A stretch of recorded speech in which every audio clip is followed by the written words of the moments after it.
So I keep saying that 99% people don't understand what is climate change and why it is caused and who should correct it. And these are the basic questions that if you want to solve the problem, you have to understand the problem. You need to know the root cause of the problem, and so that you can address the problem, right? This is how. But when it comes to climate change, 99% people don't understand. 99, which means think tanks, researchers, Niti Aayog, policymakers, professors, that includes in 99%. So most people understand that to solve the problem, what we should do, we should plant trees, we should make policy changes, we should develop technologies, we should recycle plastic and all those things. Well, all these things are good, but that cannot solve the problem. Why? Because these are all symptoms of the problem. For example, whenever we talk about the garbage, we always talk about garbage that is visible to us, plastic, river pollution, air pollution. A lot of times environmental discussions all about this. But I have defined the garbage in two categories. One, I call it as a visible garbage, another is an invisible garbage. What is visible garbage? Something that we can touch and feel and see. So garbage of the plastic we can touch and feel and see. The garbage that we see in the rivers, or we can see what is happening in Delhi and air pollution and all. That we all can see, right? The good thing about visible garbage is that whenever we throw, it goes into the land most of the time. So if you are throwing plastic, it will go on the surface. If you are throwing dirty water, it will go onto the surface. If you are throwing cardboard, vegetable waste, whatever you throw, it goes on the surface. Fortunately, most of the visible garbage is biodegradable, which means, except plastic and all, vegetable waste and all, it can biodegrade, etc. So that is one category. So if one category is a visible garbage, what do you think is the other category? Invisible garbage, right? So other category of garbage I call is invisible garbage, something that you can't touch, you can't feel, you can't see, and because you can't touch and you can't feel, it is normally not actually given attention. For example, those who are living in hostel would also know that how you are cooking your food using LPG, right? Most cooking happens on LPG. LPG is made out of which element? Carbon. So when you burn LPG, what is the byproduct? Carbon dioxide. Now, how many of us are aware that our kitchen, our mess is actually a factory of carbon dioxide? Isn't it? Because we are all burning carbon dioxide. We burn it 3 times, 4 times in a day. Every time you burn carbon dioxide is LPG, it is going to result in a carbon dioxide. But because it is colorless and smellless, we have no idea. Not we means 26, 27 crore households of India have no idea that actually their kitchen is throwing a lot of carbon dioxide, right? And so I call this garbage also, it's in a way garbage. If you throw extra more than what you need, it is going to create. So I call this as a invisible garbage. But LPG is one example. What about when we travel using petrol and diesel? What about the electricity that we are using right now? 70% electricity in India still comes from carbon only. And if you look at the whole world, almost 82 to 85% energy consumed today comes from carbon. 82 to 85%. Which means solar, wind, biomass, hydro, nuclear is a very tiny portion, 17%, 15%, it keeps fluctuating 1 or 2% here and there. Now in the modern times, there is not a single minute of our life where we are not using energy. Okay? One of my favorite example is brushing teeth. I keep giving example that how dangerous it is to brush teeth, right? Brushing teeth can be a dangerous activity. It is a dangerous activity. How many of us realize ever? I have been a professor of energy, so let me explain from the energy perspective how brushing teeth is a dangerous activity. So when you brush your teeth, you need toothpaste, right? And toothpaste is going inside the mouth. So it has to be manufactured in a hygienic condition, which means there has to be proper flooring, air conditioning, ventilation, filtering. Toothpaste means you need some powder, some oil, some water. Then you have to run the machine. To run the machine, you need electricity. Electricity comes from coal. So by the time your toothpaste gets manufactured, you have already polluted some amount of water, some amount of air, and you have already thrown some amount of carbon dioxide in the atmosphere. Yes or no? Right? Now we the modern people, we don't buy toothpaste in tube alone. It has to be beautifully packaged. Now packaging means cardboard, cardboard means manufacturing, and there has to be beautiful, ink, something has to be written, Colgate, Pepsodent, this, that. It's all chemicals. So when you manufacture the cardboard of your toothpaste, that results in some pollution. Yes or no? Now, how many of you know how far your toothpaste got manufactured from the point where you are living? 100 km away, 200 km away, 400, 500, 1000. Does anybody know? Nobody knows. So it has to be transported. So transportation means trucks are going to be used, which means diesel, petrol is going to be used, which is going to result in a carbon emission. Right? Now what happens to the toothpaste next? It is kept in a shop. The shopkeeper is going to run lights, fans, etc. And we the modern people, spoiled people, we buy toothpaste from the malls, which is kept in air conditioning and Blinkit and all whatnot, right? That is going to aid some pollution. That is how the toothpaste come to your home. This is only the story of toothpaste. Now you can visualize what it's doing in the background, which we are not aware. You also need toothbrush to manufacture toothbrush, package it, transport it, store it. That is not enough, you need water. For water you need pipe. For pipe you need iron. And where does the iron come from? You have to mine. Because you don't dig the pipe directly, right? You have to mine iron. And then you have to refine iron. How many of you have seen a steel manufacturing plant? When you go to the steel manufacturing plant, we don't see steel. What we see is the piles of coal. Why? Because a hell lot of energy is required to melt almost 1200, 1300, 1400 degrees centigrade. So that results in a lot of carbon emission, water consumption, water pollution. But only pipe is not enough. You need water pump to pump the water to the overhead tank. So water pump is made what? You need magnets, you need copper. So copper mining will require. To store the water you need tank. So some RCC structure will require, some plastic tank will require. Is this good enough to brush your teeth? No, you need wash basin. Wash basin is made out of which material? What is the melting temperature of ceramic? 1600 degrees, more than iron. To melt it, you need a lot of energy. Is that good enough to brush your teeth? No. You need taps to see your beautiful face in the morning. You need mirror. Mirror is made out of silicon oxide. You have to melt that 850 degrees centigrade. That is not enough. Bathroom is closed. You need bulb. To run the bulb, you need electricity. When you make all this arrangement, then you can perform a simple task of your life. What is it called? Brushing teeth. Can you imagine now that when I say brushing teeth is a dangerous activity, actually it means the amount of resources that we end up using is so much that if you are not accounting brushing teeth in your equation, you will not be able to solve the problem of environment and climate change. Am I making sense? Yes or no? So this is brushing teeth. Now imagine what does it happen when you send WhatsApp message? Does it result in a pollution? Yes or no? Yes. Wearing clothes? Yes. Eating food? Yes. Traveling? Yes. Furniture? Flooring? Construction? Roads? Cement? Concrete? Not a single minute of this modern life is without emitting carbon dioxide. Not a single minute. You are getting my point? So when you are emitting carbon dioxide and aiding to global warming every single minute, what is the solution then? How do you solve this?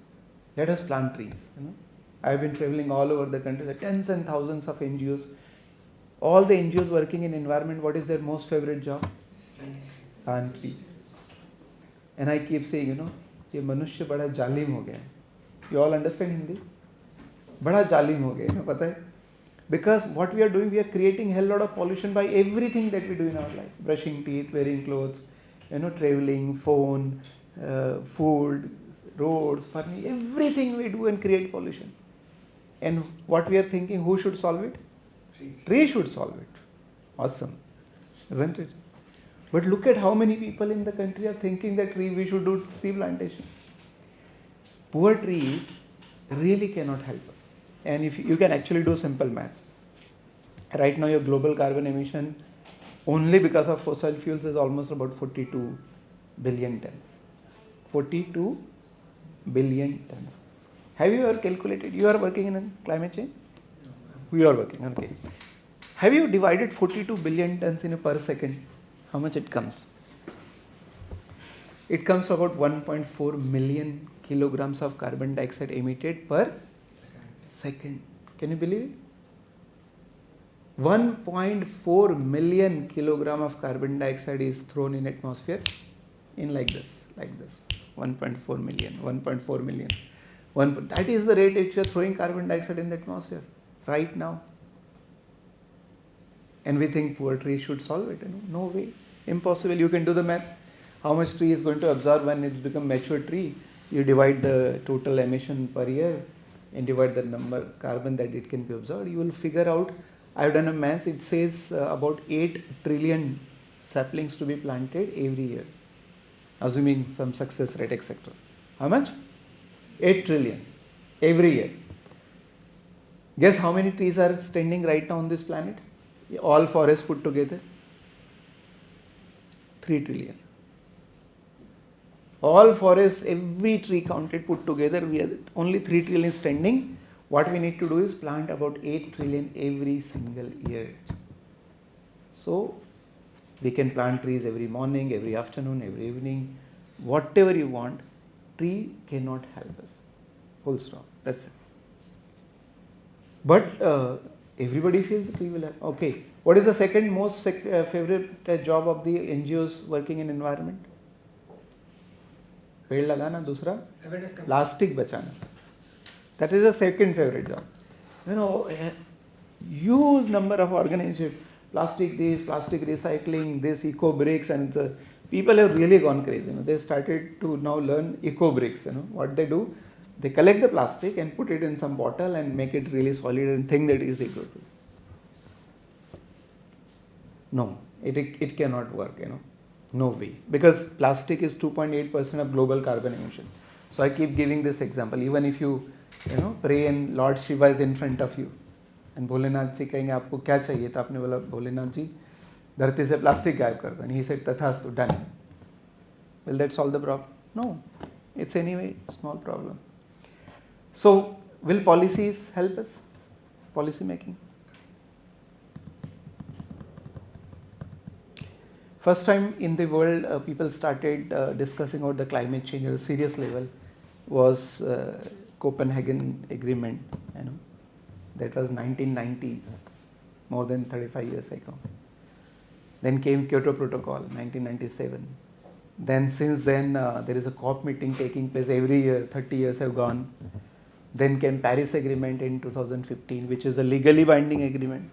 It says most of the country have committed that they will cut down on their carbon emission to nearly half, 45% they will reduce by 2030. This was, I think, agreement signed in 2015. The reference point was taken as 2010 or something like that. You would correct me. So, so everybody should cut down on their carbon emission by nearly half, 45%. And I was such a happy person, in 2015. Wow, finally, world is going to now, got the wisdom to correct it. So 2016 carbon emission should be lower. 2017 it will be even lower. 2018 it will be even lower. Guess what is happening? The global carbon emission is increasing at the rate of almost about 1% every year. 1%. So something which is as strong as Paris Agreement, something which is signed by 196 countries, including poor countries, rich countries, developed countries, developing countries, everybody is signed it. But the result is, in the last 11 years, the carbon emission has been increasing all the time. That is a global level. In India also there is a good policy. No? There is something called Energy Conservation Act, passed in Parliament in 2003. What does the act say? We should all conserve energy, right? Every institution should conserve energy. And because of the Energy Conservation Act, Bureau of Energy Efficiency, etc., appeared in the country. But that is not working. You know why? Because what every state government does, give free electricity. So no energy conservation is taking place, despite an act of parliament that exists. So in my understanding, policies, number one, they are very slow tools. Very slow tool. It takes time to make a policy, and I have worked very closely with the central government, state government. It takes time to make a policy. Even if you make a policy, implementation is Bhagwan Bharose. At national level, at a global level. हो गया तो ठीक है, नहीं तो कोई बात. Government change हो गई, खत्म. Trump ने बोला नहीं हमको climate पसंद नहीं, so is out. So it's a very, very slow tool. So therefore, in my understanding, in today's context, policy making cannot help. Then what will help? Plantation will not help, plastic recycling will not help, policy making will not help. What will help us? Technology development is another tool. What do you think? Will it help us? Technology development. Let me give an example. People know me in the country because of solar. So I used to think, which means I'm not thinking anymore. I used to think that solar will solve the problem. And I was in Gujarat early, I think 2021, and I was traveling in Gujarat and looking a lot of solar panels installed. I was very happy. Wow, such a developing state. Every third, fourth, fifth roof you will see solar panels. So I was very happy.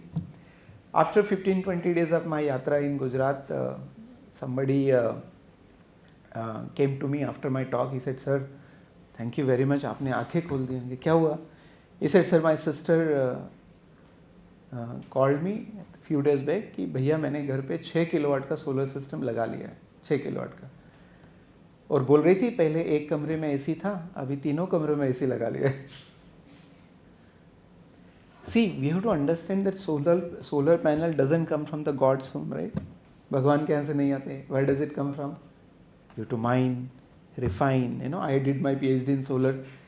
Silicon has a melting temperature of 1480 degrees centigrade. And it is abundantly available, but you have to first convert into metallurgical grade silicon, then you have to convert into electronic grade silicon, then you have to convert into silicon crystal, and then you can make solar cell. Each of this process requires melting silicon more than 1480, so 1600, 1700, 1800 degrees centigrade.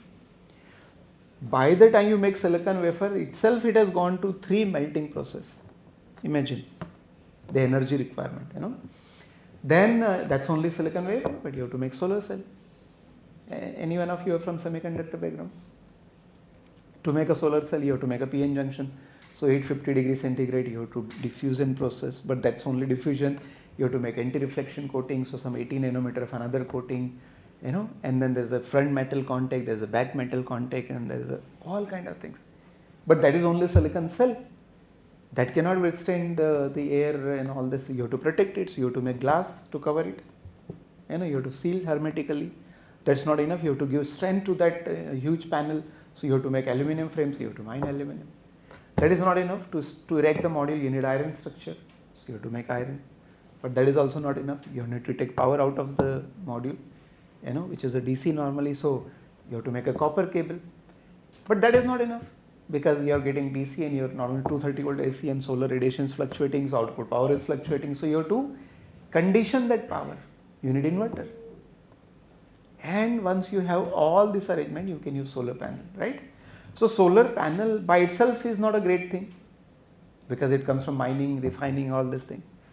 It is better than coal, but in absolute term, it has a impact on environment, right? So simply replacing this energy by that energy or this by solar is not going to solve the problem. You are getting my point? It cannot solve the problem.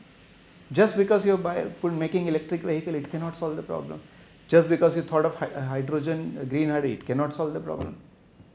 There is There is absolutely nothing green in this world except plants and trees. The rest are the tools to fool ourselves. What are the tools we have developed? Humanity has developed circular economy, net zero, green technologies, green hydrogen, green economy. What are these tools? These are the tools to fool ourselves that we can continue to do what we are doing. You're getting my point? Why? All of you are engineers? You're engineers, right? You learn. You're not engineer. Okay, no problem. In engineering, the first year you learn thermodynamics second law, right? What does it say? Yeah. So thermodynamics second law is very clear. It says that in a closed ecosystem, in a closed system, and whatever we do on the planet is a closed because nothing can be exchanged outside. In a closed system, where whatever action you perform, it results in increase in entropy, disorder. Okay, which means whatever you do, it is always going to add an element of disorder, or if you don't understand the disorder, let us understand irreversibility. Irreversibility. Okay, so things will become irreversible, which means you can, once you burn coal and it releases energy and carbon dioxide, going back is not possible. It increases irreversible element, right? So therefore, all these terminologies that we have developed around so-called green or sustainable development or climate solution, this cannot solve the problem. No way. Because every time you do something, it helps. And I have given a classical example of solar, but let me give one more example. LED, for example. LED, when it came, we were all happy. Why? Because as compared to CFL, fluorescent lamp, LED can give the same light output in half of the electricity. Wonderful. Congratulations. But ever since LED came, what has happened? You know what has happened? The number of installations has increased. Look at in any room. Look at this room. Forget about any other room. What do you think? Without LED, this many tube lights would have been here? No. So what has happened? And there is a theory behind it. There is a sociology. They use a theory called Jevons paradox. There are a couple of more terms about it. It says that whenever efficiency increases, consumption also increases. So because of solar, if the electricity bill goes down, you know what is the consumer behavior? When you put solar, your electricity bill goes down. What is the consumer behavior? Use more electricity. And because solar is not coming from the God's home, it has a side effect. So therefore, let us be clear that technology cannot solve the problem of climate change. Okay, then what else? Economic growth. What do you think? Economic growth will help us. Last Diwali, when GST, Modi ji, brought down the GST to 5%. You know what happened during Diwali? Sales has increased by 23%. GST came down by 5%. Sales has increased by 23%. Now, every time when you produce something, you are using energy and transportation and packaging, and 85% energy comes from carbon. So, sales has increased by 23% means carbon emission has increased by 23%. Right? So, why do I say that 99% people don't understand the issue? Is because of this. Because the whole world is thinking that I can solve this problem by planting trees, by solar installation, by electric vehicle, by green hydrogen, by plastic recycling, by more economic growth and everything. And I am saying no, none of this is a solution. Am I making logical sense? Does it make sense? It's a very simple common sense. None of this is a solution. So two problems world doesn't understand. Number one, world doesn't understand that brushing teeth is also carbon emission and climate change. Right? World doesn't understand that sitting on a chair is also carbon emission. World doesn't understand that sending WhatsApp message is also carbon emission. World doesn't understand that cooking food and eating food is also carbon emission. World doesn't understand that wearing clothes is also carbon emission. World doesn't understand that manufacturing, road, building, cement, everything is a carbon emission. So first of all, we don't understand the entire problem.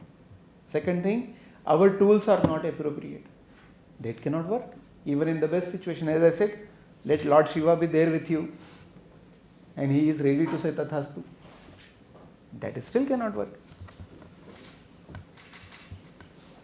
Is this 2 point clear to all of you? We don't understand the problem and all our tools are not appropriate.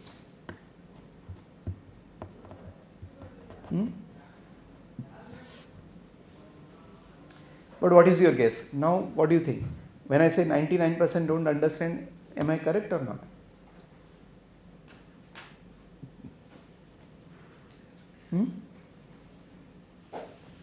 When I say 99% people don't understand, so...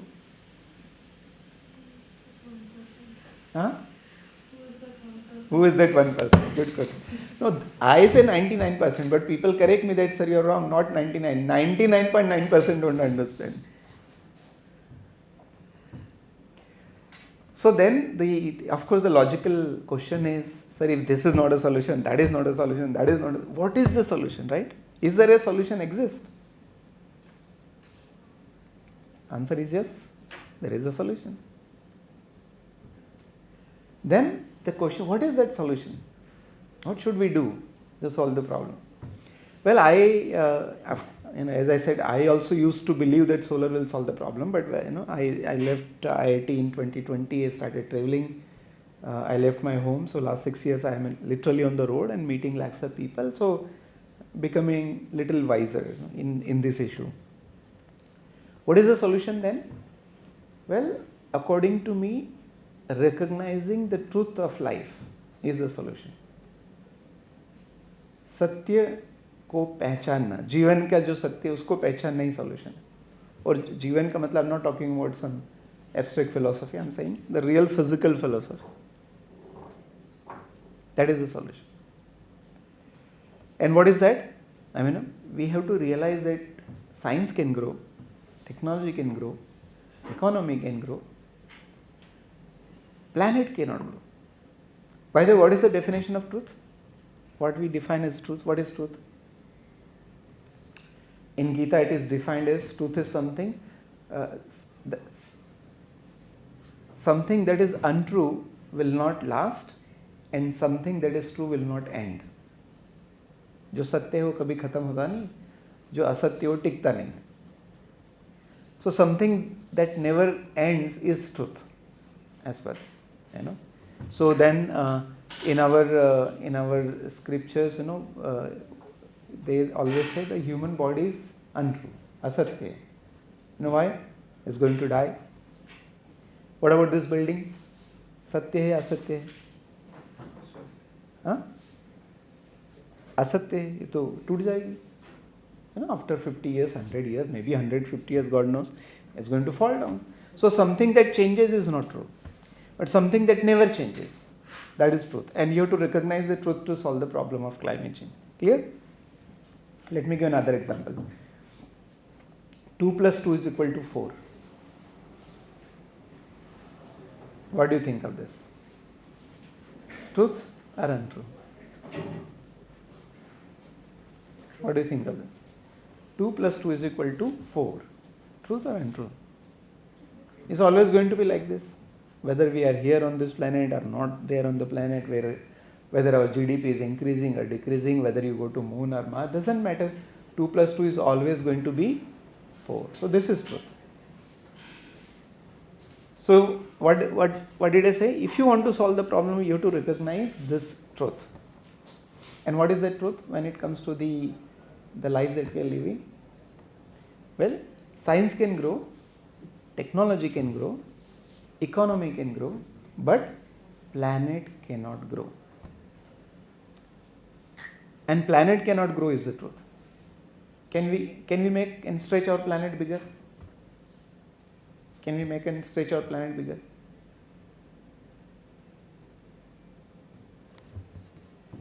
What do you think? No way, right? So planet is finite. No matter what we do, whether we grow or not, whether we go to moon or not, whether AI is there or not, planet is finite, right? Now when planet is finite, every minerals are finite. Yes or no? Soil is finite. Water is finite. Air is finite. Everything becomes finite the moment you say planet is finite. It is also correct that everything we take comes from the planet, right? Everything comes from the planet except solar radiation. Everything we are using comes from the planet. All material comes from the planet, right? So planet is not growing, minerals are not growing, soil is not growing, nothing on this planet is growing. And it is correct that everything we take comes from the planet. So therefore, how come the number of vehicles on the roads are growing?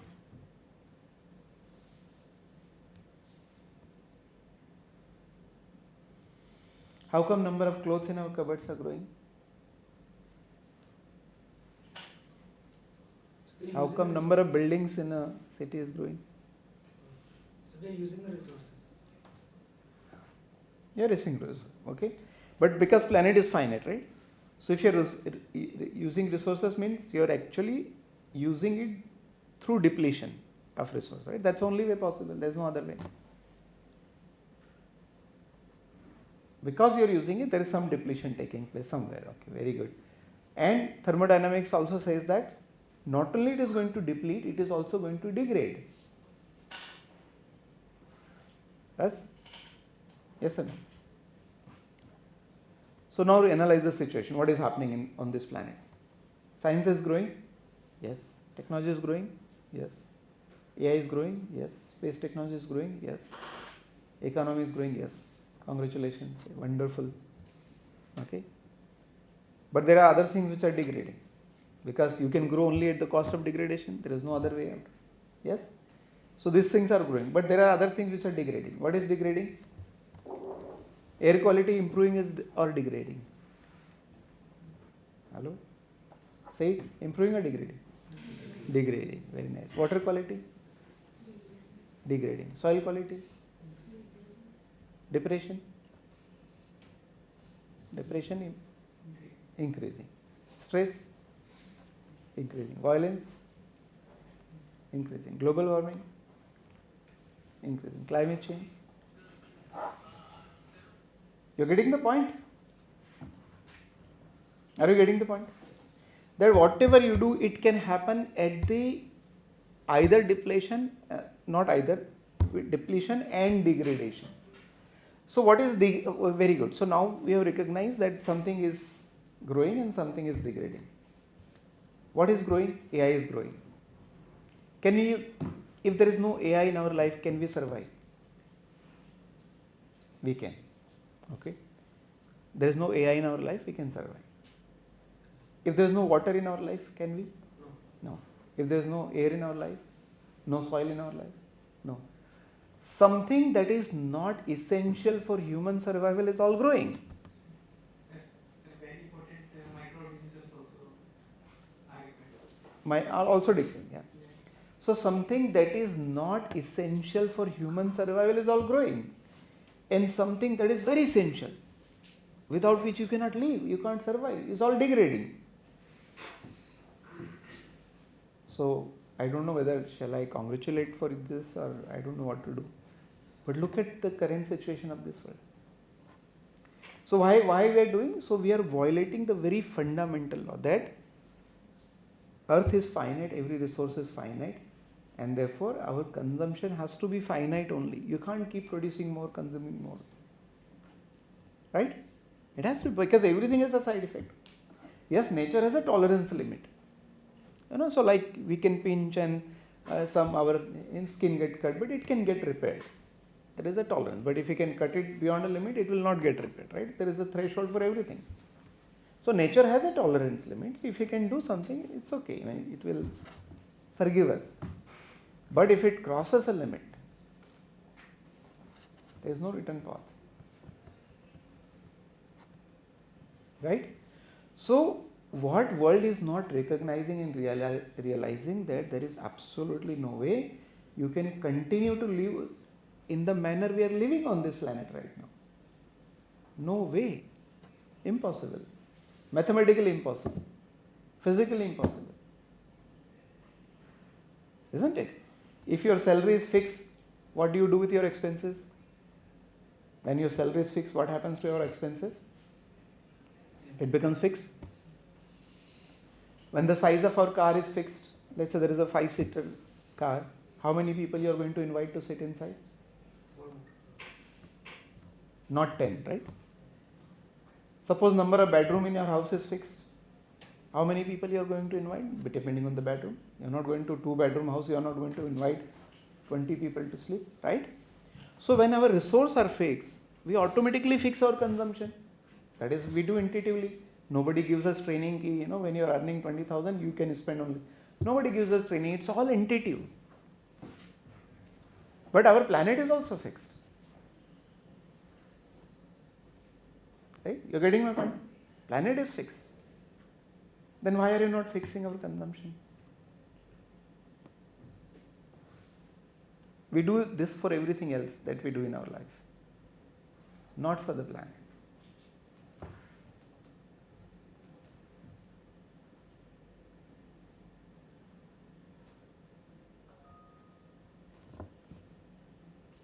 Isn't it? Simple? Will it be any process in which microbes also fail to degrade, outside of the rodent things, and all these life cycles also slow down? Of course, I mean, see, first of all, in nature, everything is changing. It will always be changing, you know. We cannot make it stable. So it always goes through some process of change.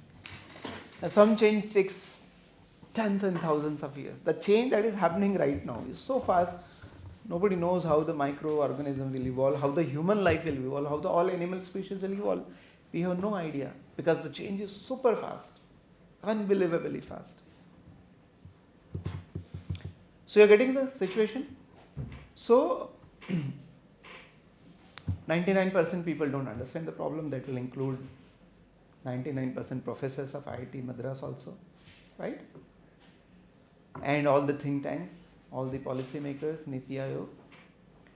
And they don't understand how to approach the solution because they are figuring out solution where it does not exist.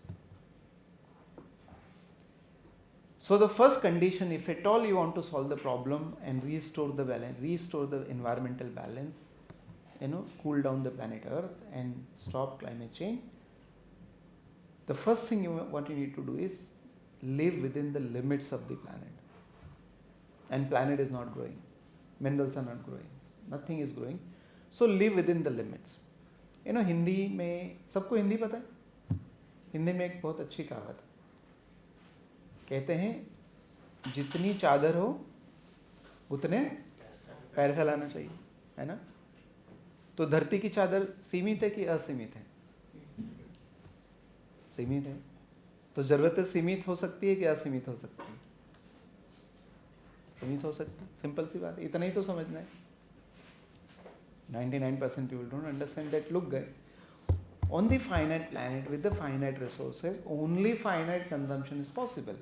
If you keep growing consumption, it will happen. It will happen if you want to do it. It will happen, but it will happen at two costs: depletion and degradation. And degradation of what? Degradation of life supporting elements. Degradation of air, degradation of water, degradation of soil.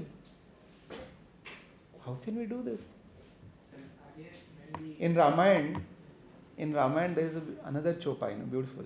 It says, Shiti jal pavak gagan samira, panch rachit ati adhama sharira. Shiti, jal, pavak, gagan, samira. These are the 5 elements. You know? It says the whole universe is made out of these 5 elements. You know, water, fire, earth, air and sky, space. So the whole universe is made out of this 5 elements. But it says, Chiti Jal Pavak Gagana Samira, Panch Rachit Ati Adhama Sharira. The body is also made out of the same 5 elements. Isn't it? Okay, guess. So now when you brush your teeth, when you are brushing your teeth, you are throwing some pollution, some carbon emission, some air pollution, soil pollution. That's all happening, right? And what does this Chopai says? That your body is made out of the same element. So when you brush your teeth, you are polluting air? Yes or no? And because your body is also made out of the same element, your body is also polluted. So in a way, when you throw a pollutant outside, what exactly you are doing? You are polluting your own body also. Hello, making sense? Because you are made out of the same element, right? The same water is there inside you, outside. Your body is made out of 72% or 75% water. So if water is not clean, your body is not clean, as simple as this. So then human thought that they are smarter. So they created this beautiful technology of reverse osmosis. And what they have done? They filtered the water. Very nice. But the pH balance, I mean, I was surprised in IIT Bombay when you go to the doctor, of course it is going to give medicine, but one by default medicine comes what? Guess what? One medicine the doctor is prescribing to everybody. Sleep, hygiene, Acidity. touching times. I'm sorry. I don't. You know why? Because you are drinking filtered water, your pH balance is not there anymore. It's already acidic. So any medicine is going to create more acidity problems. So by default they give acidity. Even here at IIT MADRAS. Here also. Yeah, same. Congratulations. Even at Kharagpur also, sir. Congratulations. Isn't it? What the hell are we doing, And all this is going to create side effect, of course.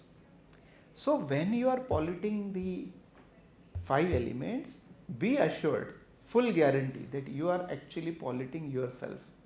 Be assured. It's unfortunate that our professors don't teach us, our parents don't tell us, our politicians have not taught us, our policymakers have never told us, and press is in some third world. They have no idea what the hell they are doing. Nobody, these are the 5 P's: parents, professors, policymakers, politicians, and press. These are the people, this is the people who drives the society. And when I say 99% don't understand, means all this 99% people who are driving the society does not understand what the hell is happening. Right? So therefore, the only way we can solve this problem is live within the limits of the planet. Planet is finite. Therefore, consumption has to be finite. Simple. This is the solution. This is your first condition.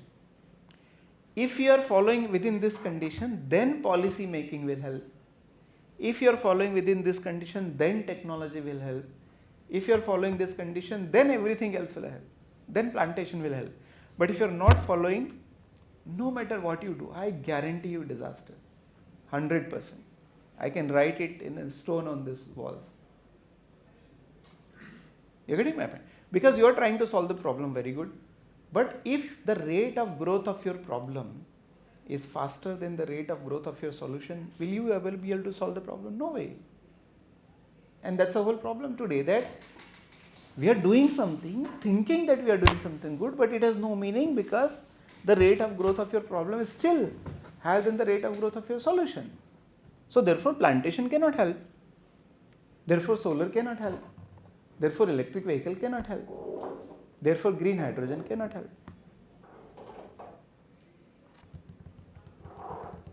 Am I making sense? Am I making sense? But look at the world then. We are sitting in a premier institution, and I come from IIT Bombay, so including IIT Bombay. Neither professors nor the policy makers have no idea what is happening. By the way, the problem is that every physical system has a breakdown limit, right?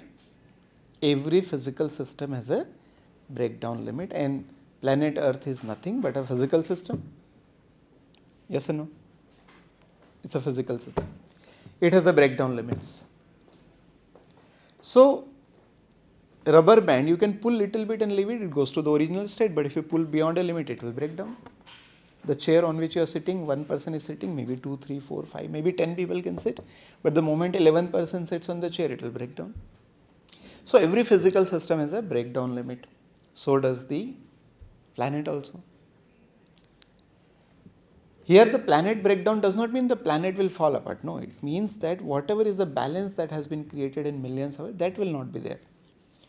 For example, because of the carbon that we are throwing in the atmosphere at the rate of 1.4 million kilogram per second. Second problem is that this carbon dioxide has long life. Long life. How much? How long? 300 years. Average life is how many years? 300 years. You know what does it mean? It means that the AC that we are enjoying today, the light that we are using today, the food that we are going to eat today, that food, this light, this AC will have impact on environment for how many years? 300 years. Look at the disaster that we add every day. 300 years, right? That's the average life. Some of the carbon dioxide will stay there up to 1000 years. Some will come earlier, 56. So now look at the situation. We are digging carbon, coal, oil and gas, burning it in seconds, throwing into the atmosphere. And atmosphere is not growing, by the way, I forgot to tell you. Science can grow, technology can grow, economy can grow, planet cannot grow, atmosphere cannot grow. So all this carbon dioxide is going there up, and what is happening? Accumulating, because it is a very long life. I don't know if you've seen the curve of carbon dioxide, it is like this, zoop, exponential. And this is happening in a very short time. So right now in the planet's atmosphere, there is 53% extra carbon dioxide than what used to be there. How much extra? So carbon dioxide is a very tiny fraction, by the way. We don't need a lot of greenhouse gases. We need some greenhouse gases to have the sufficient warming conditions so that planet is warm enough so that we can survive. So there has to be some carbon. It's a 280 parts per million. So in 1 million molecules of the atmosphere, 280 parts were of carbon dioxide. So in a way, 0.028%. That is the concentration. Now, ever since we started burning coal, oil and gas, we started throwing, because it is not disappearing, it is accumulating. Because it is accumulating, concentration of carbon dioxide is increasing. Today it has already crossed 430 ppm. From 280, how much it has become? 430. So there is a 53% extra carbon dioxide sitting in the atmosphere, right? Now what is the job of carbon dioxide? What does it do there? Traps heat. How much extra heat is being trapped? 53%. Simple. More carbon dioxide, more trapping of the heat, 53% extra carbon dioxide. 53% extra heat is being trapped in the atmosphere. And this heat is trapped. Where it is going? It is not going anywhere. It is warming the surface, it is warming the seawater, it is melting the glacier. All this is happening. But imagine on a planet, now 53% extra heat is being trapped. So obviously temperature will rise. You know, have you ever personally felt greenhouse effect? If not, let me give an example. You go and sit in any car, and because car has a lot of these glasses, and glass is actually, results in a greenhouse effect. So sit inside the car, even in a cold condition, what happens inside the car if AC is not running? What will happen inside? The temperature starts rising. That is greenhouse effect. Exactly the same thing is happening with the planet. Temperature is rising. You know what is the rate temperature is rising? Not linearly anymore. It is also rising exponentially. It's proportional to the carbon dioxide, right? So it is rising exponentially. So right now the current, I have checked the number, is right now we are talking about 0.3 to 0.4 degrees centigrade rise per decade. So in 10 years it will be going to rise 0.3 to 0.4 degrees centigrade. Post-industrialization, it is 1.1 degree. No, total has increased. Total, so that is also wrong. 1.1 degree. If you go to the, the United Nations website, they will say the current global temperature rise is 1.1 or 1.2 degree. That's not correct. You know why? Because if you look at the definition of that global warming, it says global GWL, they say global warming level. The global warming is defined as sum of the average surface temperature of last 20 years. So they take average of 20 years. Now what is the experience saying? The temperature is rising, right? So it is not linear. So it is like this. So therefore that number is underrepresented, not the correct representation of global warming. I wrote a post about this very recently. So temperature is rising and rising linearly, exponentially. And you should see the graphs, just to get a feel that where we stand today. So a lot of carbon dioxide, by the way, we use. You see a lot of carbon we use, right? Look at the carbon. Coal, oil and gas, still a dominant energy source. So solar, wind, biomass, hydro, nuclear, all very small portion, right? Now every time we burn carbon, it results in carbon dioxide. I keep asking people, where do we throw this carbon dioxide? Where do we throw this carbon dioxide? In the atmosphere, right? And I keep asking people, we throw all carbon dioxide in the atmosphere. Is this atmosphere your father's property? पिताजी का है, दादाजी का है, चाचा का है, मामा का है, काका का है. सबको लगता है उसके पिताजी की property. This is atmosphere. Blue layer, nice thin blue layer. In the entire universe, by the way, there is the only place where human life is possible, right? This blue layer. Yes or no? There is no other place in the entire universe of millions of galaxies. There is nothing where human life is. That's the only place, the blue layer.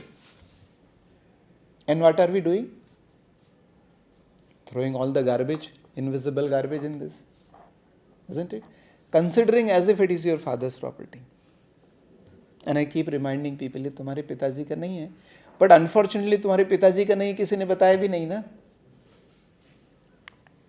So what we have done, what we have made our atmosphere as our dustbin. There's one dustbin that we keep inside our home. We empty it every day. The dustbin in your mess, we empty it every day. This dustbin you cannot empty. It's all getting filled and filled and filled. Yes? Look at the rate of carbon dioxide. Where we stand today. Just last week I checked this number. This is not 430 ppm anymore. 432 it says. Of course it is, there is a cyclic change happens, so some little fluctuation. But there is a 53% extra carbon dioxide sitting, 53% extra greenhouse effect, trapping 53% extra heat.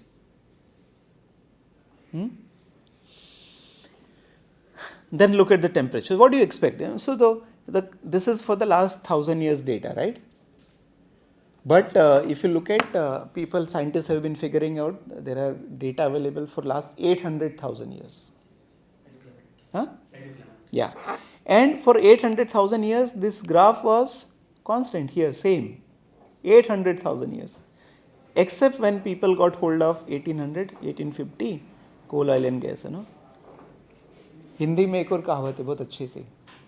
सब लोग हिंदी जानेंगे तो फिर अच्छा लगेगा, मजा आएगा. सबको पता है हिंदी? हिंदी में एक और कहावत है, बंदर के हाथ में उस तरह. नहीं सुना ये?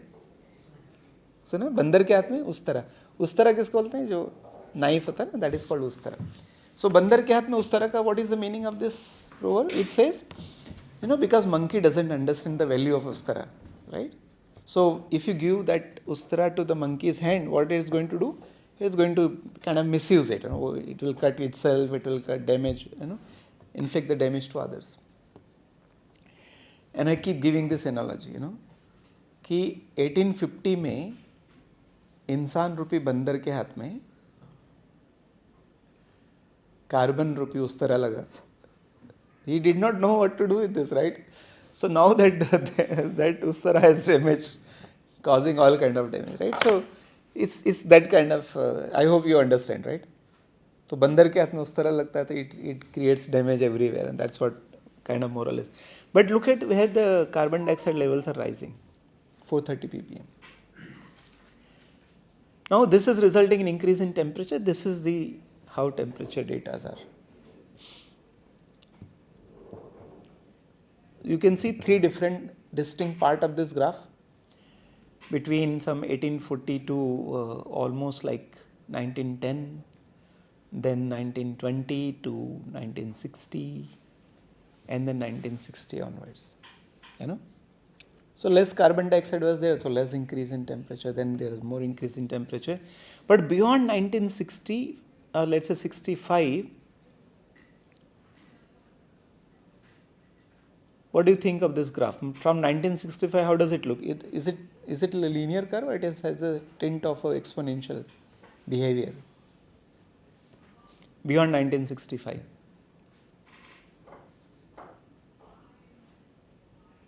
Hmm? Hmm? Look at clear. I mean, you should go. I keep asking these people, go and stand at that side of the screen, and then look at the screen. Then you'll see that it is not linear. You know, see, I know, because its graph is big and there is small this exponential thing, you don't see it because it's. But if you see from this side, you will see that it is not linear anymore.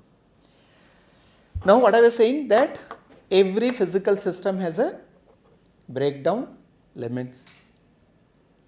So does the climate. There is a breakdown limit. What is that breakdown limit?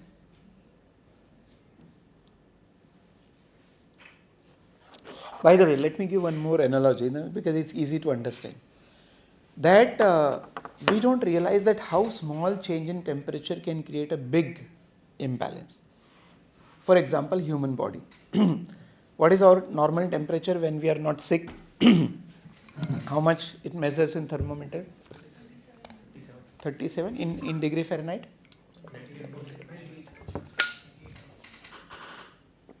Let's say around 98.5, around that time. Now, for some reason, body temperature increases, it becomes 100 degree Fahrenheit. When it becomes 100, what we say? Body has got fever. How much is the increase? 1.5 degree Fahrenheit out of 98.5 degree Fahrenheit. So, is that a big change? 1.5 degree? It's not a big change in terms of numbers, purely number, it's not a big change. But look at what it does to your body. You lose balance, you can't eat properly, you can't sleep properly, you can't work properly. That's it. So a small change in temperature can create a huge imbalance. In degree Fahrenheit, planet's temperature has already crossed 2.5 degree Fahrenheit. 2.5 degree. And that's why I keep saying, can we say planet has got the fever in a way? Huh? When body gets a fever, it loses balance. Planet has got the fever, it has lost the balance. Summers are not same anymore, winters are not same anymore, monsoon is not same anymore, there are heat waves, there are forest fires, there's a glacier melting, all kind of things are happening. And please don't get confused with the pollution, Pollution is not a problem, it's a small problem. Every winter Delhi gets a lot of attention because of the pollution. That's not a big deal. You know why it's not a big deal? We can solve it. It's in our control. How? The same way we did it during the COVID. What we did? We stopped all our factories, all our cars, everything stopped for 1 month. Sky become clear. If you stop throwing the dirty water in the Ganga will become clean. Yes or no? You don't need anything to do. It will automatically be clean. The daily air pollution can be solved provided you don't start polluting. But that's only visible garbage problem. That's a tiny part of the problem. That's not a big deal. The big deal is climate change. And pollution is not climate change. When I say 99% people don't understand, I can guarantee you many environmentalists, they all talk about the pollution. They forget climate change is a different problem. It is a problem created by invisible. It is a problem created by invisible. Therefore, all your planting trees, recycling plastic, river rejuvenation, good, we should do that. That's not going to solve global warming problem. You're getting my point? So the whole problem of this world is they're all busy behind what is visible to us. you know. Is it not some sense all pollution put together is climate change resulting in the world? So when I say pollution, you should also look at this graph then. I forgot to tell you. This one. Not graph, number. So as I said, something is, as I said, river can be clean. How? You don't do anything, don't throw it, because it's anyway rejuvenating itself, it is flowing. The problem is this side of the garbage, which is invisible. Where do you throw this? In atmosphere. This you can collect sometime, today, tomorrow, next month, next year, sometime you can collect it. Where we are putting carbon capture and utilization units right from the tailpipe. So is it in the visible part? Yeah, I mean, no, it's just before you came, I already explained this is how we are doing, which is only feeling good to us. It cannot solve the problem. No way. Because why it cannot solve the problem? Because cancer cannot be treated by taking paracetamol. And we are all busy taking paracetamol. The problem is that this visible garbage is 150 kg per family per year. Most of it is biodegradable. The invisible garbage, this is India's average, by the way, 10,000 kg per family per year. And this is going to be there for 300 years. So it is getting accumulated and accumulated and accumulated. This is like air pollution is what you put it in invisible. Is that so? No, air pollution is visible. It is visible to your eyes. But okay. That's not a problem. That's not a big deal. That's what I'm saying. Air pollution is not a big deal at all. We can always solve it. It is within our control. So whatever CO2 emission is happening, so that you put it in visible ones, or You're brushing teeth. 8 billion people brushing teeth every day. 8 billion people traveling every day. so in some sense I can say it is realized or not realized, is it? Realize and not realizing? As in when brushing teeth, if I consciously observe from now, I will know that I am polluting. Just that I haven't realized it yet that I am polluting. Yeah. So invisible is something which we don't even see this. So as I said, because of your brushing teeth, some water will be polluted. That will come on the left hand side. That is still visible to you, and therefore you can still, your mind goes there.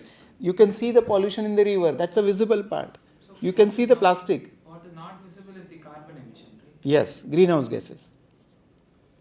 But look at the quantity. What is not visible is 10,000 kg per family per year. This assumes family of 5 people. Where do we put all our efforts? Invisible or invisible? Visible. We put all our efforts in visible. Indore is the cleanest city. Indore is the cleanest. I keep saying clean in what? Visible garbage. Congratulations. But that's not going to solve your problem. What Indore has learned, how to collect the garbage systematically, how to take it systematically to a processing plant, and how to process it. But that's only 150. The real problem is 10,000 kg. And because it is invisible, nobody pays attention. Same thing, human body, our physical body and our mind. Where more treatment are available, for body or mind? For body, every treatment is available because it's physical. You can touch and feel. You can see your bone broken. You can see the heart punctured. Everything you can see, and therefore you can correct it. But if something goes with your mind, you're not feeling good. Somebody has told you something and you feel so, disgusted. Then what is the treatment? How do you treat that? किसी ने धोखा दे दिया, breakup हो गया. What is the treatment? Is there any medicine? No, because it is invisible. You can't treat it. Exactly the same problem with the climate change. Because the whole world, all that, again I'm repeating, 99% people do not understand, because we all focus on what is visible and we all forget what is invisible. And that invisible is getting added for 300 years. When do people say that we are making up the process which are not linear but cyclic process? So how this cyclic process? What is cyclic in it? Means is it a vicious cycle that we are trapped in, or it is really we are making a linear chain to a cyclic chain? In the sense This is a vicious cycle we are already trapped in. Because what happens, this is why I am coming to that point. Now let me discuss first the irreversibility, right? So we are here, planet has got the fever, we have treating our atmosphere as a dustbin. It is not our father's property, but we all treat as our father's property, because it's all going there. First thing we have to make the world aware कि तुम्हारे पिताजी का नहीं है, you can't throw it there, right? पड़ोस के घर में कचरा फेंकेंगे तो पड़ोसी मना करेगा ना, तो ऊपर तो कुछ है नहीं, कोई देखता नहीं, तो छोड़ दे जाओ. The problem is increase in temperature, and the temperature is rising, planet has got the fever. And not only that, it is becoming warmer. I mean, look at this, people don't realize. I keep asking, okay, oh, this year, sir, it was very hot. Okay, very good, this year it was very hot. Then what is going to happen next year? Hotter. But people don't see this. Oh, this year it was hot. They don't imagine that next year will be even hotter, and next year will be even hotter, and next year will be, it's going there, right? So what is the trend? Next year is going to be hotter, the next to next year is going to be even hotter, and then even hotter and even hotter. That's a trend, right? But people seems to be relaxed. Oh, अभी गर्मी चले गई, so अभी अगले साल सोचेंगे. No, wake up and realize that next year is going to be even hotter and hotter and hotter. 2024 was the warmest year in human history. 300,000 years Homo sapiens, right? Never ever in this our life of human history, planet was so warm as it was 2024. And guess what is told about 2026? It's going to break that record. So there is no way temperature is coming down anyway in near future. No way. So, by the way, there is a very famous cartoon came in 24. You know Simpson character? In US there is a cartoon called Simpson. Simpson is telling his child. You know what he tells? He said, son, this is the warmest year of my life, but coldest year of your life.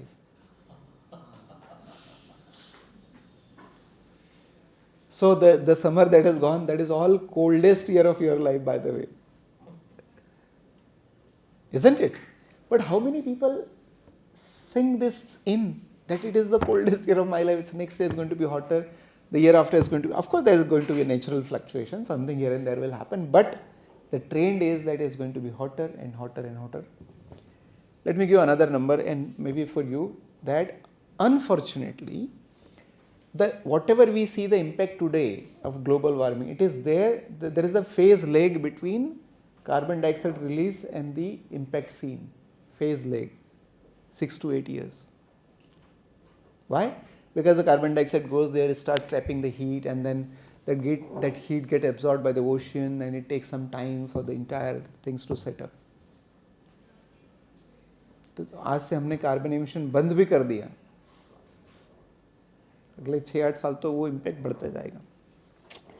The problem is there is a breakdown limit for every single physical thing, right? So there is a breakdown for climate also. I call this as a Lakshman Rekha of global warming.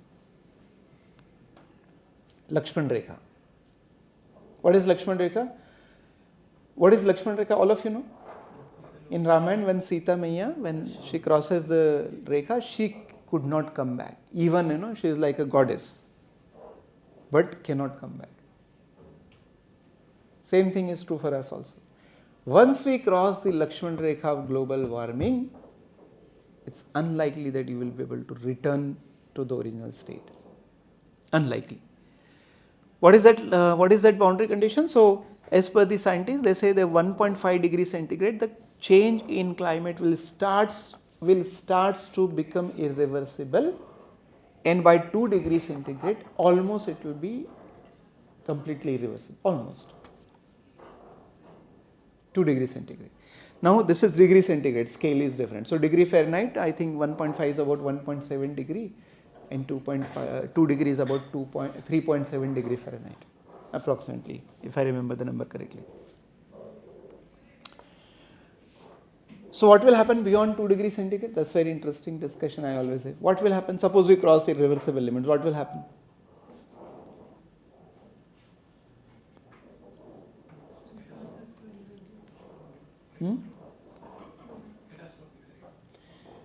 If we cross 2 degrees centigrade, will there be sudden disaster and everybody will die?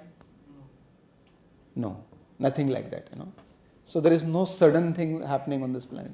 And I keep saying, चिंता मत करो, इतनी आसान मौत नहीं मिलने वाली.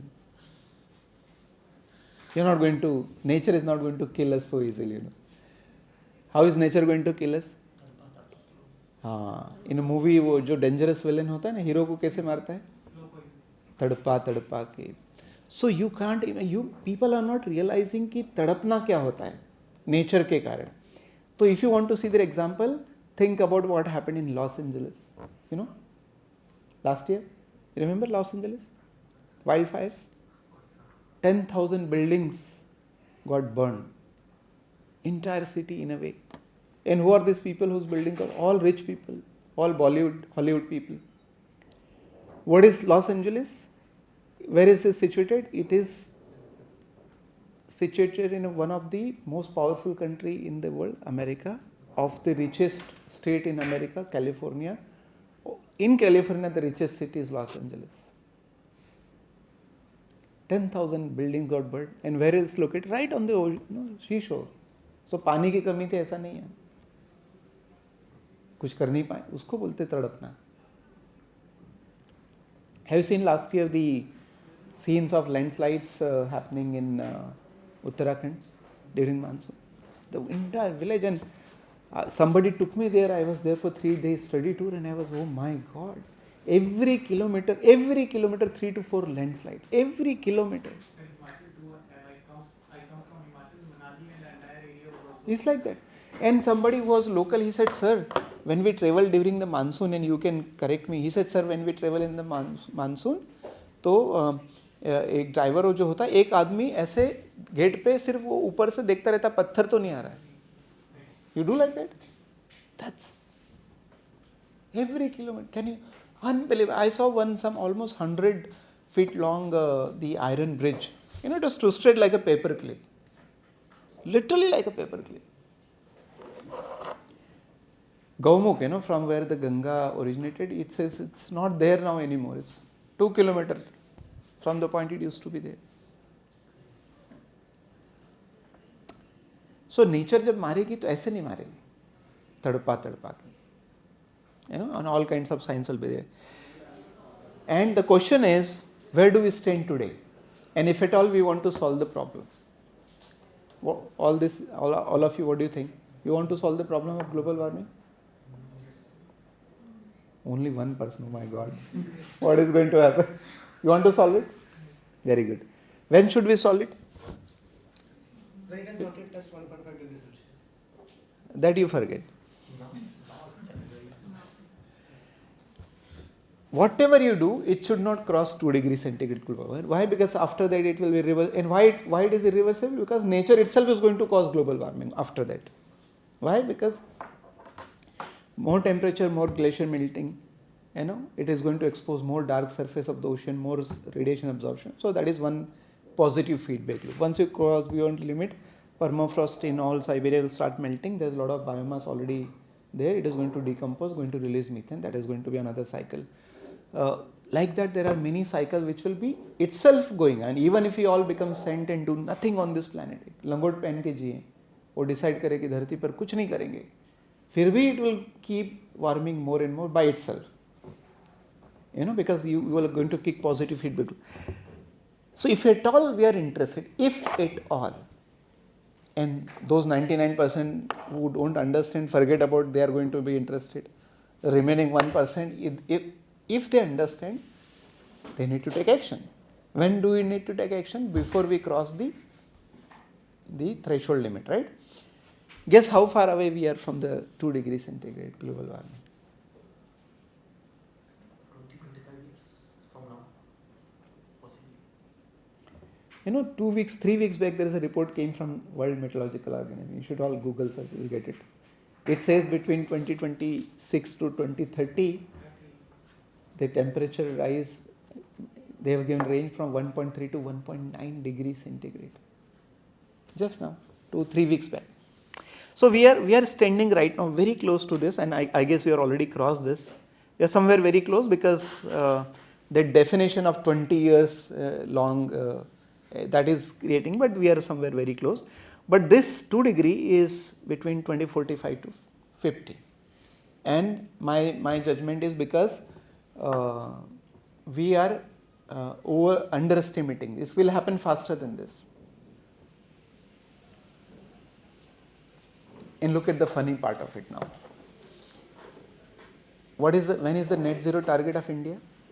2070. What are you going to do with 2070 net zero? You are going to cross irreversible limit in 20-25 years. How disgusting it can be to even think that somebody has decided to keep it 2070, and after 2070 the number of conferences on 2070 is like thousands. I'm sure in IIT Madras there must have been 10-20 conferences, net zero 2070, net zero 2070. What do we do with 2070 net zero? It has no meaning. You're getting my point? It has no meaning. So we are very close to this, and of course this is very scientific data. You can all do your own maths. It's just nothing. There's no rocket science there. There is something called carbon budget. There is a rate of emission. You divide your carbon budget with emission. You can figure out yourself. And there are many organizations which are tracking this data. There are a lot of organizations which are tracking carbon dioxide concentration on the atmosphere. So now it is of course pretty well recorded data. Okay, but what will happen by the end of century? 2100.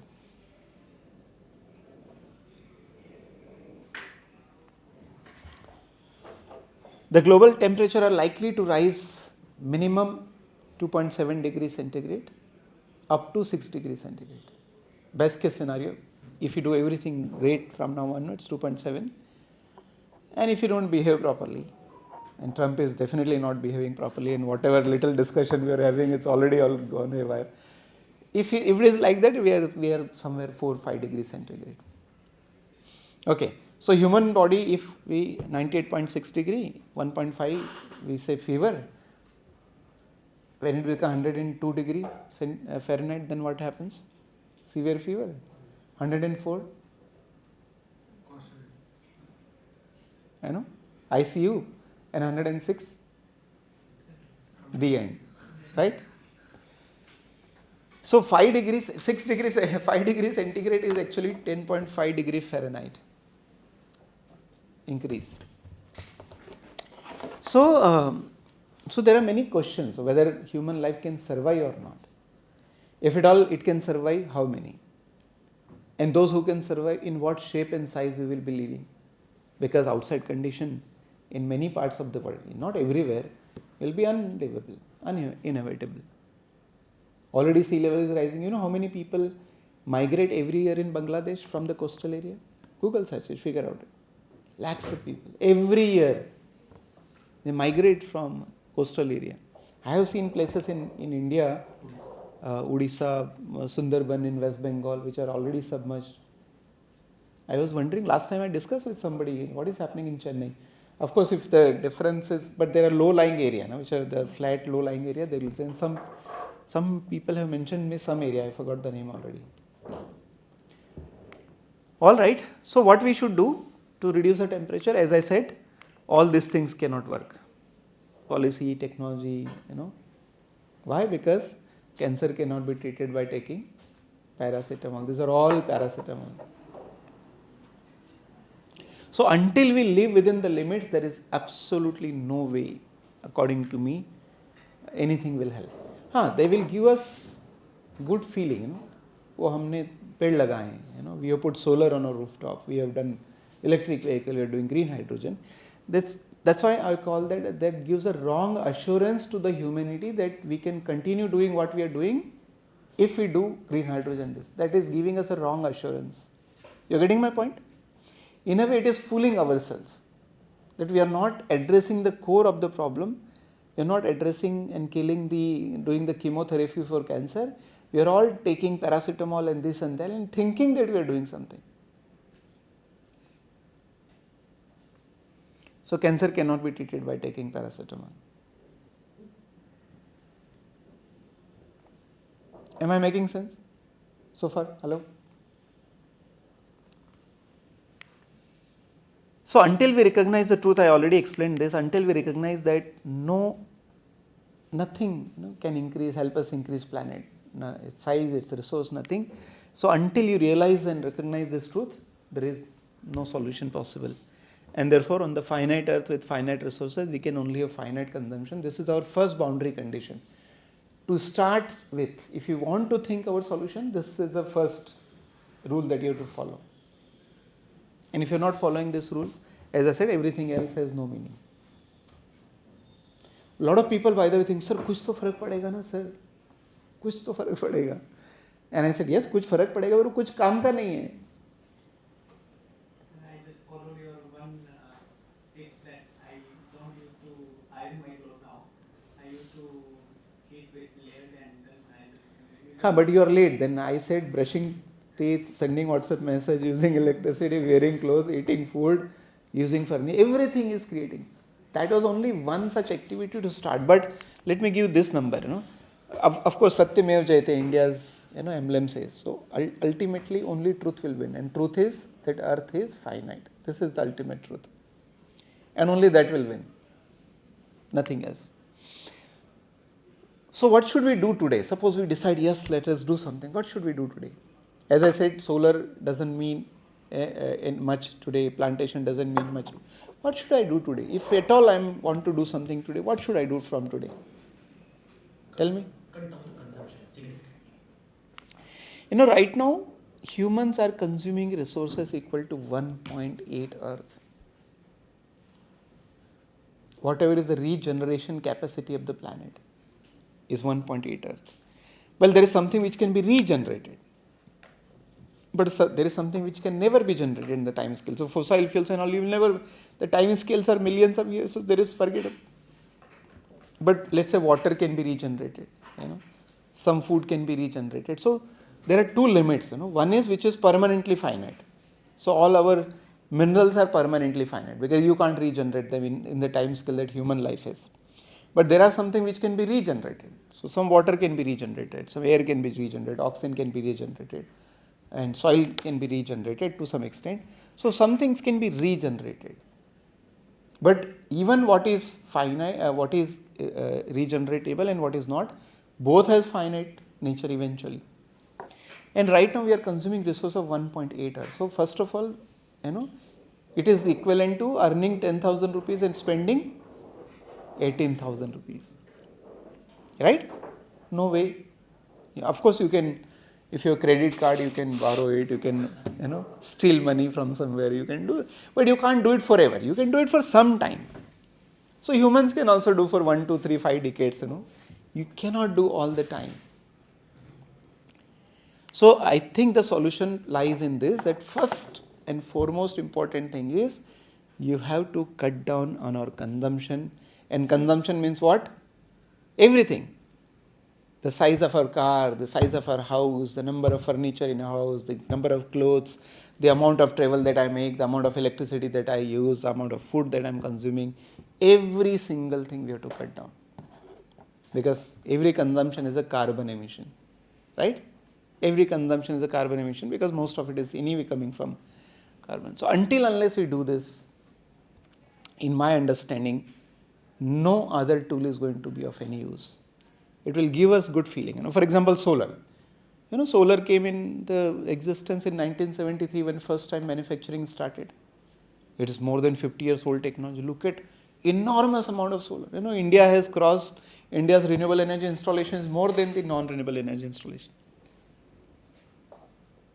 That should have been a great thing, right? But no. Problem is the carbon emission is even rising faster. Why? Because our renewable energy installation is increased, but overall electricity consumption is also increased. So it doesn't help. You're getting my point? So solar, wind, electric vehicle, all doesn't help until unless I limit my consumption. Electric vehicle is great if number of vehicles on the road is less and the size is smaller and the per person travel is smaller. Then it is great. But now you say, oh, I got electric vehicle. And a lot of people I have seen come across, they say, sir, I have used solar and I have electric vehicle. उनको लगता है कि उनके जीवन के सारे पाप धुल गए. इलेक्ट्रिक व्हीकल ले लिया, सोलर लगा लिया, तो अब मोक्ष मिल गया, बस अब कुछ नहीं, अब मैं जो करना चाहूँ कर सकता हूँ. No, solar doesn't come from the gods home, electric vehicle doesn't, that vehicle itself has costed. पर उसको लगता है अब सोलर से तो मैं ज़्यादा चल सकता हूँ, ज़्यादा ट्रेवल कर सकता हूँ, मेरे 500 किलोमीटर की रेंज की मेरी कार होना चाहिए. You're getting the point? So in a way, world doesn't understand what we are doing on this planet, in short. And that's why I have come to idea this now, we need a climate satyagraha. सत्य का आग्रह. और सत्य तो यह है कि science technology economy बढ़ सकता है, धरती नहीं बढ़ सकती, है ना? ये सत्य है. धरती बढ़ नहीं सकती, मिनरल्स बढ़ नहीं सकता. तो यदि यही सत्य है तो रिक्वेस्ट यह है कि सब भी अपना कंजम्पशन लिमिट करो. That is Satyagraha, isn't it? That is ultimate. Actually, by the way, this is applicable to the whole planet. So whether you're American or African or rich or poor or young or old, doesn't matter. Earth is finite, therefore consumption has to be finite. That's it. And we all forget that. We all forget that we can earn a lot of money. Yes, you can earn a lot of money. Yes, you can grow your business. Yes, your income can grow, your business can grow, your money can grow, your ability to buy can grow. Yes. But nature's ability to supply cannot grow because nature is finite. Isn't it? Does not mean that if I have big package I should spend more money. No. You are taking from the planet. Planet is not growing. And that's why I keep saying, my shirt, I changed my message. Can you see this? I can afford it, but nature cannot. You can earn money, yes, your package can be big, your business can become great, but nature is not growing with your money growing, with your business growing, right? So minerals are not growing, soil is not, nothing is growing. So I can afford, but nature cannot afford it. You cannot do. So that's what we are trying to do, and I hope everybody understand this when there is enough time available. But it seems we are kind of running out of time. So that's what we need to do, spread climate satyagraha. And satya is only one. Satya is something which you cannot bypass, you cannot violate. Truth is universal and it is binding and it is powerful also. Truth is universal, so American has to also follow the same thing. And it is binding, like Newton's law. What does the Newton's law say? Every action has a reaction. Can you say that, I don't like, I hate this guy Newton, I'm not going to follow every action as a reaction? Can you say this? No, it is binding to you. Whether you like Newton or you don't like Newton, whether you understand Newton or you don't understand, it is binding to you. So earth is finite, whether you like it or not. Earth is finite. Every consumption is a carbon emission, whether you like it or not. It is correct. Until unless you are taking directly from the nature, everything is a side effect. So if flower is blossoming by itself, then you can take it. But if you are planting rose garden and you are putting all kind of pesticide and fertilizer and chemical and doing this, that also is a side effect. You are getting my point? That also is a side effect. So there is no free lunch in the nature until unless nature itself gives us by its own. That's a free. But everything has a cost, as defined by thermodynamics. So let's spread climate satyagraha. So climate, what is satyagraha? सीमित धरती पर सीमित जीवन का आग्रह. This is what we define.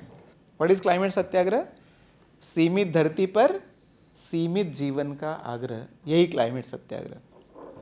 In fact, last 6 years I've been traveling and I've been doing and trying to do everything possible to make this message to the people. Everything possible. So in a scientific way, in a non-scientific way, in a artist way, in a video way, in a songs way. So you created a song also, by the way, on a climate satyagraha. I'll play in that. So what do we limit? Everything. What shall we limit? Everything. Food, electricity, clothes, travel, internet, size of the car, size of our house, everything has to be limited. And we are right now running a campaign. We have created a pledge. We call it the Finite Living Pledge. The pledge of living within the limits, particularly the clothes, for example. The clothes have become fast fashion industry. What we don't realize that an average Indian is buying, average Indian by the way, I'm sure all of you must be buying more than 3-4 pairs.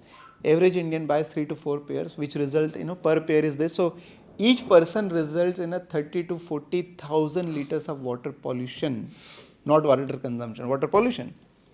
Why? Because for plowing and all this and fertilizer, pesticides are put. So all the water that goes from the farm is actually polluted water with all these chemicals, fertilizer, etc. It results in about 1% results in about 50 to 60 kgs of carbon dioxide that is going to be there for 300 years and about 4 to 5 kilograms of chemicals, toxic chemicals. In villages, a lot of people who commit suicide, what they do? What is the easiest way to commit suicide? I'm sorry, I'm not giving you the. But in villages, what happened? All the people in the farmer's family, they go and drink pesticide, 1-2 spoon. That's it. That is how a lot of suicides happens in the villages. So imagine how toxic they are. So because of our own clothes, about 4 to 5 kilograms of toxic chemicals are put in the soil every single year. And I'm asking this question, wherever I'm going. Tell me how many pairs of clothes you have in a cupboard. People don't have the answer. This is criminal, isn't it? Nothing less than a crime, I describe it. Why? Because what you are doing is throwing carbon dioxide, polluting water, polluting soil. So when we are buying clothes, we are not buying clothes only. We are buying air pollution, we are buying water pollution, we are buying soil pollution, we are emitting carbon dioxide. And who is going to suffer from all this? Remember what I said? Kshitijal, Pavak, Gagan, Samir. Who is going to suffer from all this? Huh? Only you. Because your body is made out of all this air, water that you are polluting by indirectly. So only you are going to suffer. And that's why one last thing, that's why I keep saying in all my talks that the modern humans, which means all of us, are the most stupid animal ever existed on this planet. Nobody can be more stupid than we are. How can you pollute the same water that you are going to drink? How can you pollute the same soil that where you are going to grow the food and eat? And how can you pollute the same air that you are going to breathe? But we are all doing it, knowingly and unknowingly, right? If a vegetable vendor doesn't know it, I can understand. But if people in technical institutions, premier institutions also do not know, then that is surprise. And my statement is correct. 99% people don't understand what is happening. Shall I say 99 or 99.9? All of you can correct me now. Tell me. What should I say? 99.99. Now he says 99. 99.99% people don't understand what is happening, including professors and students and scientists and all those things. So that's what we are. Right now we are going all across the country and we are saying, we are asking people to become famous. But our movement is called Finite Earth, and it cannot be my movement, Sir, regarding the last slide, can you go? 24. Page 24, second call. 24, I'm going. No, I'm just giving the name. In Hindi we say climate satyagraha, in English we say Finite Earth Movement. Okay. And what should you limit? Yeah, 24 is here.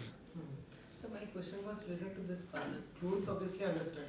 But how will you take care of things like internet usage and food consumption and all? I'm not going to take care of anything. It's not my father's problem. मुझे क्या फर्क पड़ता है? But I mean, so a lot of people say, sir, why should I reduce? I said, don't reduce. भाई तुम्हें यदि धरती पर जीना है तो कर लो कम, नहीं जीना है तो all are welcome to spend more money and more. मुझे क्या फर्क पड़ता है? As a professor, my job is to make you understand that where we go wrong. I'm not going to force you to do things, and that's why I'm saying policy making is not going to help. Even if you make a beautiful policy, it cannot work. No way. You're getting my point? So it is you have to decide what you want to do. No, like how do we contribute? Like food consumption or internet usage are specific things which directly dominates us all. Yes. So how will we like? So be careful. I mean, so next time when you want to use ChatGPT, use ChatGPT. But really, when it is necessary, then your mind cannot do, your brain cannot do. Then use ChatGPT. But don't use it left and right. मुझे अच्छा खाना खाना है पर मुझे आलू पसंद नहीं. बताओ क्या खाऊं? Please don't trouble ChatGPT for. But people are actually doing that. You're getting my point? So, I mean, if we are really educated and wise people, and you understand that the earth is finite, and you understand that every consumption has a side effect, and you also understand that side effect is going to come and affect you only, forget about anybody else, then you be cautious about it, that's it. Don't use it. For example, when I started looking at it, I stopped using many things. At my home, there is no refrigerator, last 8-9 years. And I asked a lot of people, can we live without refrigerator? A lot of people say, lot of people say, no sir, how can we survive without refrigerator? I said, okay, why not? Krishna, Lord Krishna loved butter and milk like anything. You have seen so many posters of Lord Krishna. In any poster, have you seen photograph of fridge? No. When did the refrigerator came in our life? Homo sapiens have been living on this planet for how many years? 300,000 years. When did refrigerator came in your life? 1900 something. No, very recent. 30-40 years, maybe 50 years. In cities 50 years, in urban area even you come to my village, I will show you 80% household have no refrigerator even today. And what is the most perishable item that we keep in refrigerator? Milk. Do you think villagers are not getting milk? Oh, they get milk in buckets, because they have cows and buffaloes. We the poor people in cities, we buy milk in packets. They get the milk in buckets. Does it mean that milk is getting spoiled? No. But maybe they are wasting and... No way, come on. Oh, what are you talking about? Milk is a lifeline of villagers' life. Yeah, but maybe if it is an excess quantity procured or someday, maybe not every bit of the ones collected is used waste. They are using it in a much better way than what an urban person is using. Not a single time it will go waste anytime. Because that's a lifeline. There, मेहमान आता है तो उसको चाय पिलाना इज्जत का सवाल हो जाता है. यदि तुमने चाय नहीं पिलाई तो इज्जत की बात आती है. तो मेरे घर में जब मैं छोटा था, मैं गांव जाता था तो पहले के ज़माने में गुड़ चलता था. तो मुझे लोग इनवाइट करते स्पेशल. तो क्या बोलते थे, अरे शक्कर की चाय पिलाएंगे, आप आइए हमारे घर, शक्कर की चाय पिलाएंगे. तो शक्कर यूज़ करना गुड़ की जगह बड़ी बात होती थी. अच्छा, चाय पिलाएंगे दूध वाली, ये भी बड़ी बात होती है और अभी भी होती है. So it's a matter of pride. So एक बूंद वेस्ट नहीं होता. What are you talking? You come to the village, I will take you even today. 30 to 40% income generation by milk only. Yeah, it's their lifeline. Cows. Everything happens through them. So what I'm saying is that most perishable item is milk, and there is a ways to preserve milk because people are doing it and showing it. There are ways to preserve vegetables. So therefore, let us realize that 1 day of refrigerator is equal to 1 unit of electricity consumption. It is written on this refrigerator, right? And what is written with the star, under standard, which is never happening. So 1 day, 1 unit, 1 day is 1 unit, right? In India, 74% electricity comes from coal. 1 unit of electricity generated from coal is about 1 kilogram of carbon emission. This 1 kilogram of carbon dioxide goes in atmosphere, remains for how many years? 8 years. 3 years. 300 years. How many years? 300. So what does it mean? It means that your 1 day comfort of using refrigerator is a discomfort for how many years? 300 years. How can you use refrigerator then? समझ रहे हैं? एक दिन का जो सुख है fridge को उपयोग करने, उसका दुख कब तक रहेगा? 300 साल. एक बार गर्म पानी से नहाने का जो सुख है, गीजर 3 किलोवाट है ना. आजकल गीजर कितने के 2 to 3 किलोवाट के होते हैं. एक आदमी ठीक से गर्म पानी से नहाता है तो 10-15 मिनट तो चल ही जाएगा. 10-15 मिनट चलेगा तो 1 यूनिट बिजली लगेगी. 1 यूनिट बिजली मतलब 1 किलोग्राम, मतलब 300 साल. एक बार से गर्म पानी से नहाने का सुख 300 साल का दुख पैदा करने वाला है. Now you decide what you want to do. So I don't tell you that you do that, but you decide. You are all educated now what you want to do and what you don't want to do. You're getting the point? So therefore, at my home there is no refrigerator, there is no geyser, We have never installed any air conditioner. I don't iron my clothes. I don't use soap to take bath. There's so many things we don't do. And am I sad person or happy person? What do you think looking at me? I'm more happy than anybody else. I could actually resign my job because I did not need a lot of money. So I resigned from my job because then you can do what is more important in your life. Right? So reducing consumption can help you in decreasing the depression, reducing the stress, reducing the violence, reducing carbon emission, reducing air pollution, reducing soil pollution, reducing water pollution. The mother of all the problem is overconsumption. And the beautiful part of the solution is to reduce the consumption, you don't need new policy. You don't need new technology. You don't need new economy. No investment is required. Yes or no? भाई consumption कम करने के लिए कोई सरकार की से नई policy थोड़ी चाहिए, कोई नई टेक्नोलॉजी थोड़ी चाहिए, कोई पैसे थोड़ी लगाना है, तो उल्टा बचेगा. तो पैसे बचेगा तो पॉल्यूशन बचेगा, पर्यावरण बचेगा, डिप्रेशन बचेगा, सब बचेगा. Because we don't realize, let me give one last thing, and I keep telling all the directors but they don't implement it, but all of you can listen to me. In IITs, before we teach student engineering, we have to teach them how to live life. What is life? Forget about how to live life. What is life? We don't understand. Nobody has taught us. Let me give an example. In a village, suppose in a village there are 100 cows are sitting in one group and another group 100 goats are sitting. Okay? And a new goat comes in. Which group it is going to join? Goats group. Everybody is clear? Why that goat goes in the goats group only? Familiar? You want to go into the same nature? Goat will go into the goats group, cow will go in cows group. Very nice. We want to go into the same nature, right? Let me ask another question. There are so many people following different religions and all. Everybody asks their God, oh, give me some happiness. Is anybody asking God, abhi thoda dukh de do, abhi bahut sukh ho gaya? Does anybody ask, abhi thoda dukh de do? Nahi. Sabko sukh chahiye. Kyun? Why everybody was asking, why we keep asking for happiness only? Why?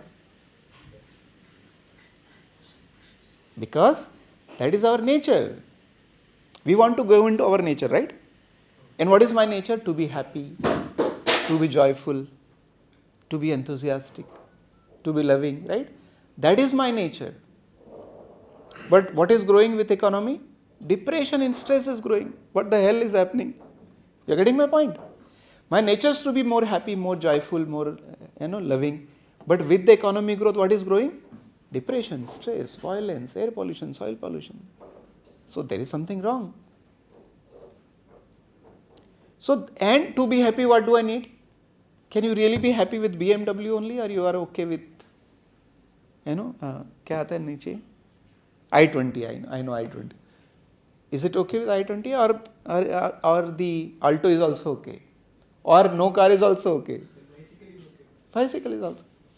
What we have not, नहीं, और भारत में तो बहुत अच्छे से बताया है कि भारतीय दर्शन में this is what is called Maya, right? What is Maya is defined? How is Maya defined? So love for the physical world. Maya is something that gives you feeling that you are going to become happy, but you never become happy. That is Maya. You keep going in the circle, oh, I'm going to become happy, you never become like that. That is Maya. So all this material, you think that through material world you are going to be more joyful, more happy. You think like that, but that doesn't happen. Instead, air pollution increases, water pollution increases, soil pollution. So, I think what we need to understand is what is life first and how to live life. And once you understand what is life and how to live life, you will be much more joyful, much more enthusiastic, Then I keep saying, GDP बढ़ाना ही क्यों है? देश में GDP बढ़ रहा है, क्यों बढ़ाना भाई GDP? क्यों बढ़ना चाहिए? तो बोलते हैं सर GDP बढ़ने से prosperity बढ़ती है. I said very nice. Indian economy got liberalized in 1991, right? Since then our economy GDP is growing. So GDP बढ़ने से prosperity बढ़ती है. So suppose our GDP increases by 5%, which means prosperity also increases by 5%. Which means that smile on the face should also increase by 5%. Prosperity का मतलब तो ये होना चाहिए.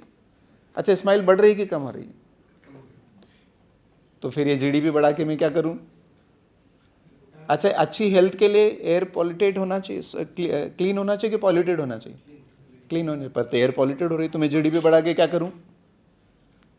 अच्छा, ये खाना केमिकल फ्री होना चाहिए कि केमिकल बना होना चाहिए?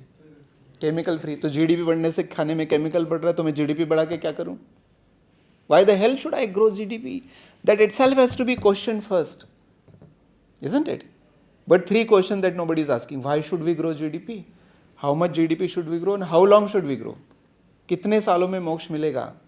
10 साल जीडीपी बढ़ाने से मोक्ष मिल जाएगा, 20 साल बढ़ाने से मोक्ष मिलेगा, 50 साल में मोक्ष मिलेगा. कब मोक्ष मिलने वाला? भाई कितना जीडीपी बढ़ाना है?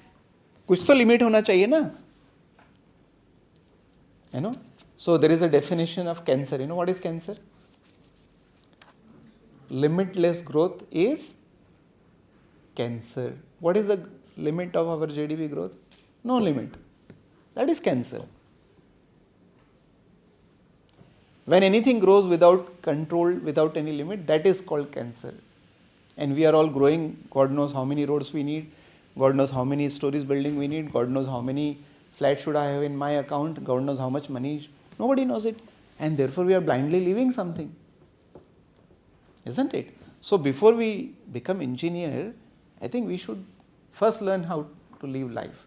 And the whole problem is that we are not understanding and we are trying to do something and in a way creating mess for ourselves. And that's why when I say, modern humans are the most stupid animal ever existed on this planet, guess what? Nobody has ever taken objection to this. I keep saying everywhere. And I really feel कि कहीं भी कोई तो बोले कि नहीं sir आप गलत बोल रहे हो. I have given some 2000 talks. आज तक किसी ने ये नहीं बोला कि सर आप गलत बोल रहे हैं. ऐसे कैसे हो सकता? Because when you see the world in this perspective, you see that it's a stupidity that we are doing. Anyway, let me stop here and you can all take this pledge, by the way. So a lot of people are taking this pledge all over the country. Our idea is can we make this as a talking point?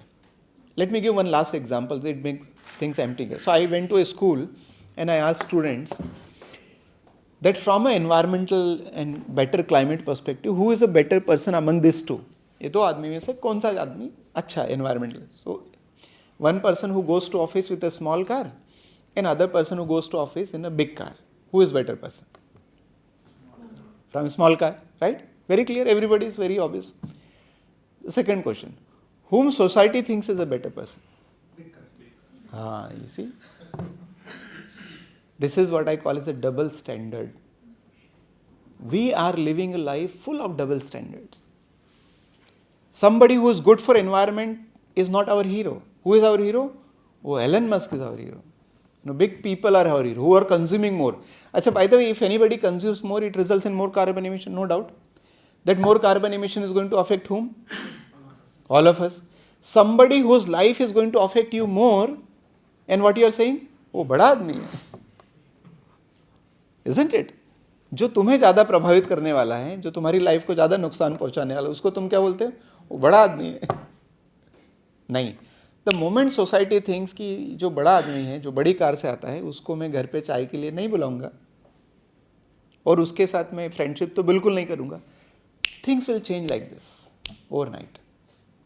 But if you don't do that and you keep making policy, all the best to all of you.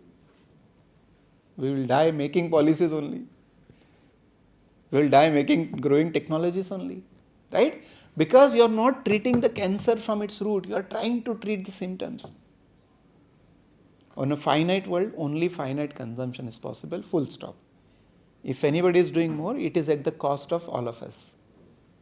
And therefore, if anybody is doing more, how can we really appreciate that person? No way.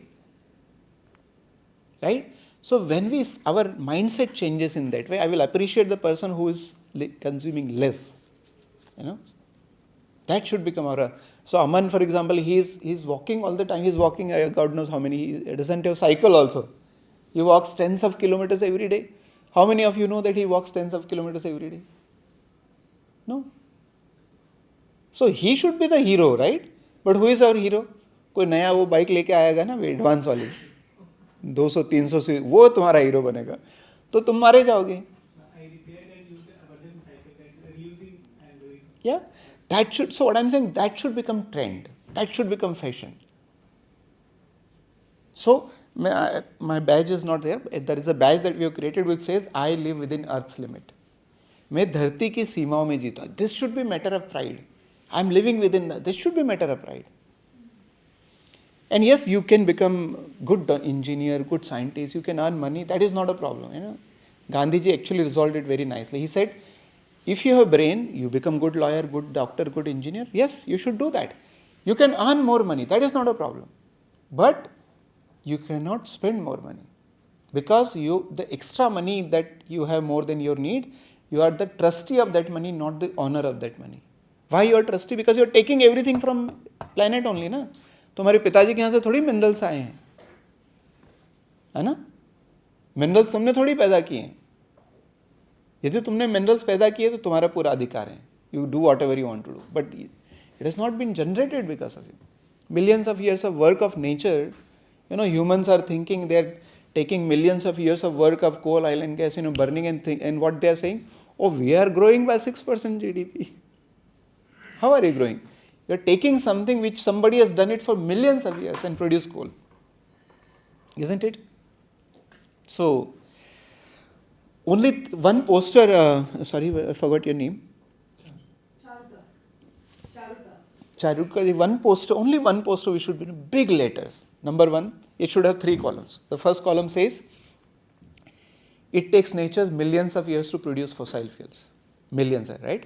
Second column will say, it takes humans seconds to burn. In our IC engine, our kitchen LPG, in our power plant, you know, coal power plant, how much time it takes? Less than a second, fraction of a second to burn.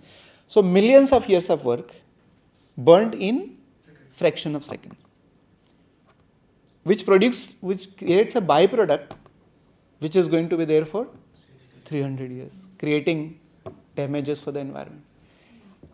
Who will be, you know, who stupid person when looking at these 3 figures will actually misuse energy?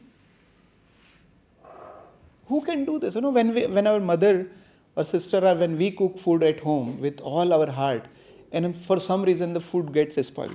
One meal, if it gets spoiled, are you going to feel bad? Yes. Only one meal. जिसके लिए 2 घंटे काम किया, वो खराब हो जाए तो बहुत बुरा लगता है ना? नेचर ने कितने साल से काम किया है? Millions of years. उस काम को तुम ऐसे खराब कर सकते हो? No way. Absolutely no way. इतने से छोटे से हॉल में 3 स्क्रीन की क्या जरूरत है बताओ? क्या वहां वाले को बीच का स्क्रीन नहीं दिखता? जरा देख के बैठ के देख लो. बट किसी के पास तो ज्यादा पैसा रहा होगा तो उसको लगता है पैसा है मतलब कुछ भी कर सकते हैं. No, you can't do this. This is criminal. This is criminal. Because manufacturing of that screen and running that screen for God knows how many 50 लोगों के लिए इतनी बड़ी is itself is a criminal thing. Isn't it? And government will never define as a criminal. Because the whole government system is running on consumption mode and production mode. So government will never do it. Industry will never do it. Why? Because they want to earn profit and nothing wrong with that, है ना? Industry का धर्म क्या हो गया? Profit कमाना. वो गलत थोड़ी है. प्रॉफिट नहीं कमाएगा तो बेचारा चलेगा कैसे? बंद हो जाएगी इंडस्ट्री, राइट? गवर्नमेंट इलेक्शन नहीं जीतेगी तो चलेगी कैसे? तो मतलब ही क्या है इलेक्शन नहीं जीतो तो? इसलिए आई नेवर ब्लेम इंडस्ट्री और government because they are performing their dharma. But what is my individual dharma for your own body? Your dharma is to eat food without chemical, yes or no? Are you eating food without chemical? No. You should demand. You should inquire. You should do something about it. Your dharma is to breathe clean air. Are you breathing clean air? No. So I think when every individual perform their dharma, then we will also become, then we'll restore the balance of the environment that we have lost already. Then we will reduce and mitigate the global warming. In the current way, Einstein said it beautifully. Of course, everybody knows Einstein, right? And we all respect Einstein. What is it? What did he say? He said the very same consciousness that has created the problem cannot be used to solve the same problem. Makes logical sense? भाई जिस सोच और जिस विचार ने जिस समस्या को खड़ा किया उसी से तुम थोड़ी हल कर सकते हो. तो what has created the problem? Our desire to do things more, run faster, more comfortable, do this more. That has created the problem. And how you want to solve the problem? Buy more technology, more solar, more green hydrogen, more electric vehicle. No, it is not going to work. Simple. I actually understand your perspective when you say technology and policy making is not going to immediately solve the problem. But I do have second thoughts. Are you sure in any of the firm are they not going to? Because there can be some examples where in turn technology has made progress in the direction that we are talking about, be technology or even policy making. I'm sure they have also helped it. So as I said, you might have not heard it. Yes, it will help, but when it will help? When we are within the limits. That is it. When we are all reducing the consumption, then it will help. Once you come within the limits of the planet Earth, so much water is generated in a year, use so much only. Yeah. Then you can use policy, that will work, then plantation will work, then solar will work, then everything will work. But right now, when you are consuming 1.8 Earth, then nothing is going to work. Rather, it is going to give you wrong feeling that I am doing something. That's the whole problem. Some people come and fight me. Sir, आप बोलते हो पेड़ लगाने से कुछ नहीं होगा. कुछ तो होगा ना सर? Yes, कुछ तो होगा. But that कुछ होगा is giving you wrong feeling ना. That होगा is not sufficient. हाँ, but you are feeling that I can live in AC because मैंने तो 10 पेड़ लगाए हैं. That is not correct. So that kuch to hoga is giving you wrong understanding, wrong assurance, wrong feeling that you are doing something good. Change in attitude is definitely better. Only that is required first, then everything will work. If you are not going to do that, nothing is going to work. But are these not tools about how we reach there, be it policy making or technology? Will it not help? No. I mean, look at which tech policy has helped. Tell me. Give me an example. I have given an example of last 30-40 years. Which policy has helped? Is there not a rules and regulation that every Indian should wear helmet while driving two-wheelers? How many of you are wearing?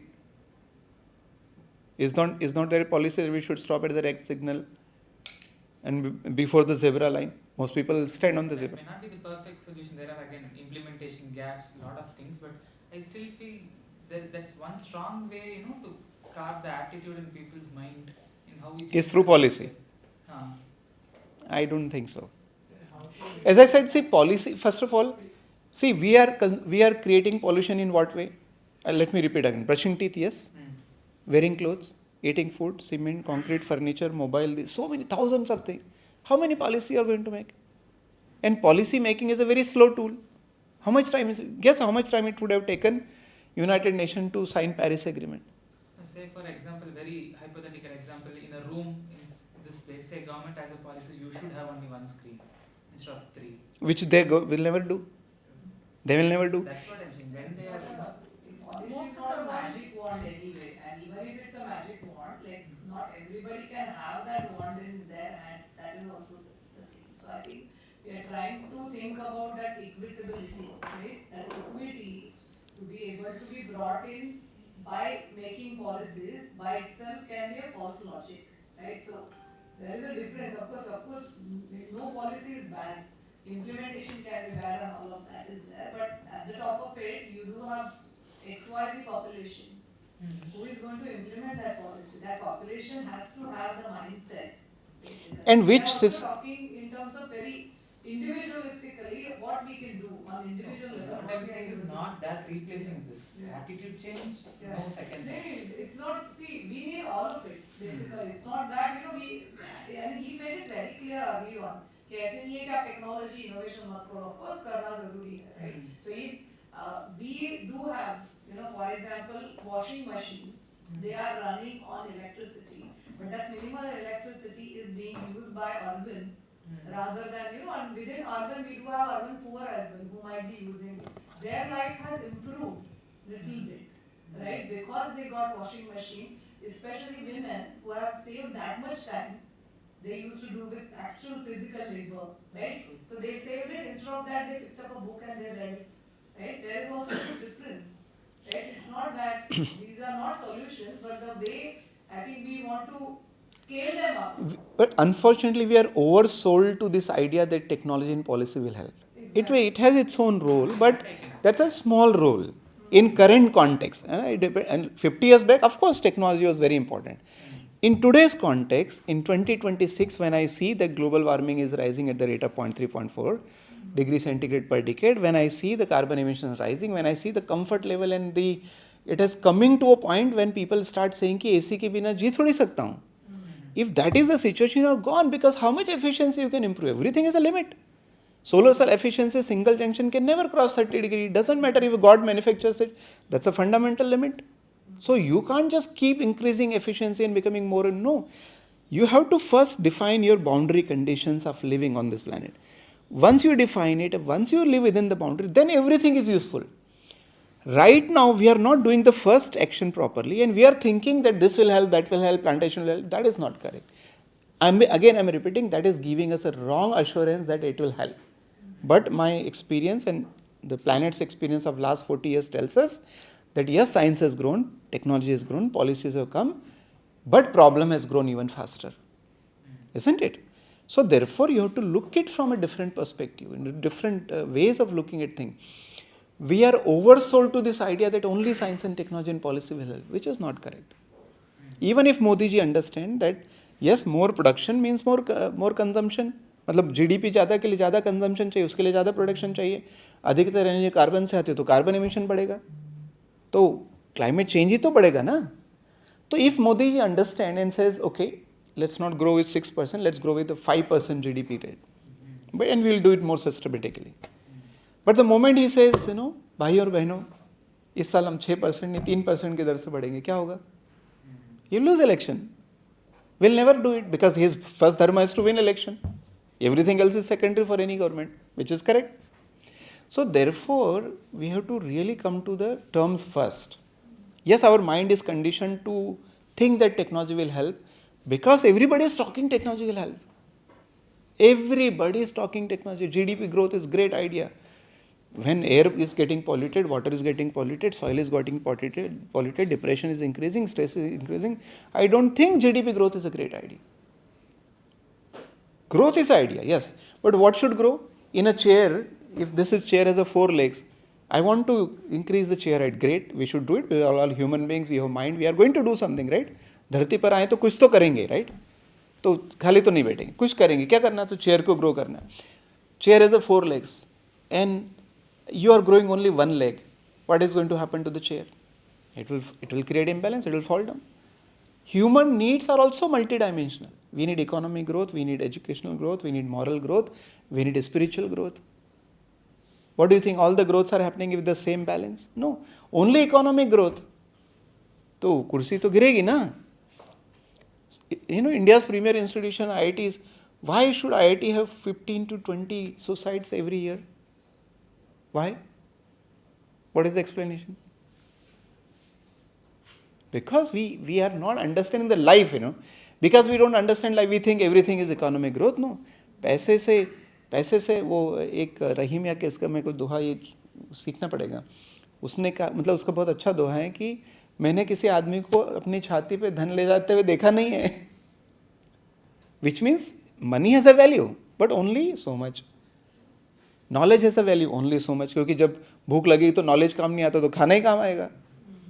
तो उसका अपना महत्व है, इसका अपना महत्व है, इसका अपना महत्व, सबका अपना अपना. तो सबको बराबर ग्रो करना है. Everything has to grow parallelly, equally. Then you are becoming a wonderful living life. If you think I will only grow money, चेहरे की चमक तो बढ़ना चाहिए ना मनी के साथ में. वो तो नहीं बढ़ती है, स्माइल तो नहीं बढ़ती है. डिप्रेशन क्यों बढ़ता है? क्योंकि बैलेंस नहीं है. सो हमने बहुत ज़्यादा अटेंशन टेक्नोलॉजी और पॉलिसी को दे चुके हैं. अभी थोड़े दिन के लिए उसको भूल जाते हैं.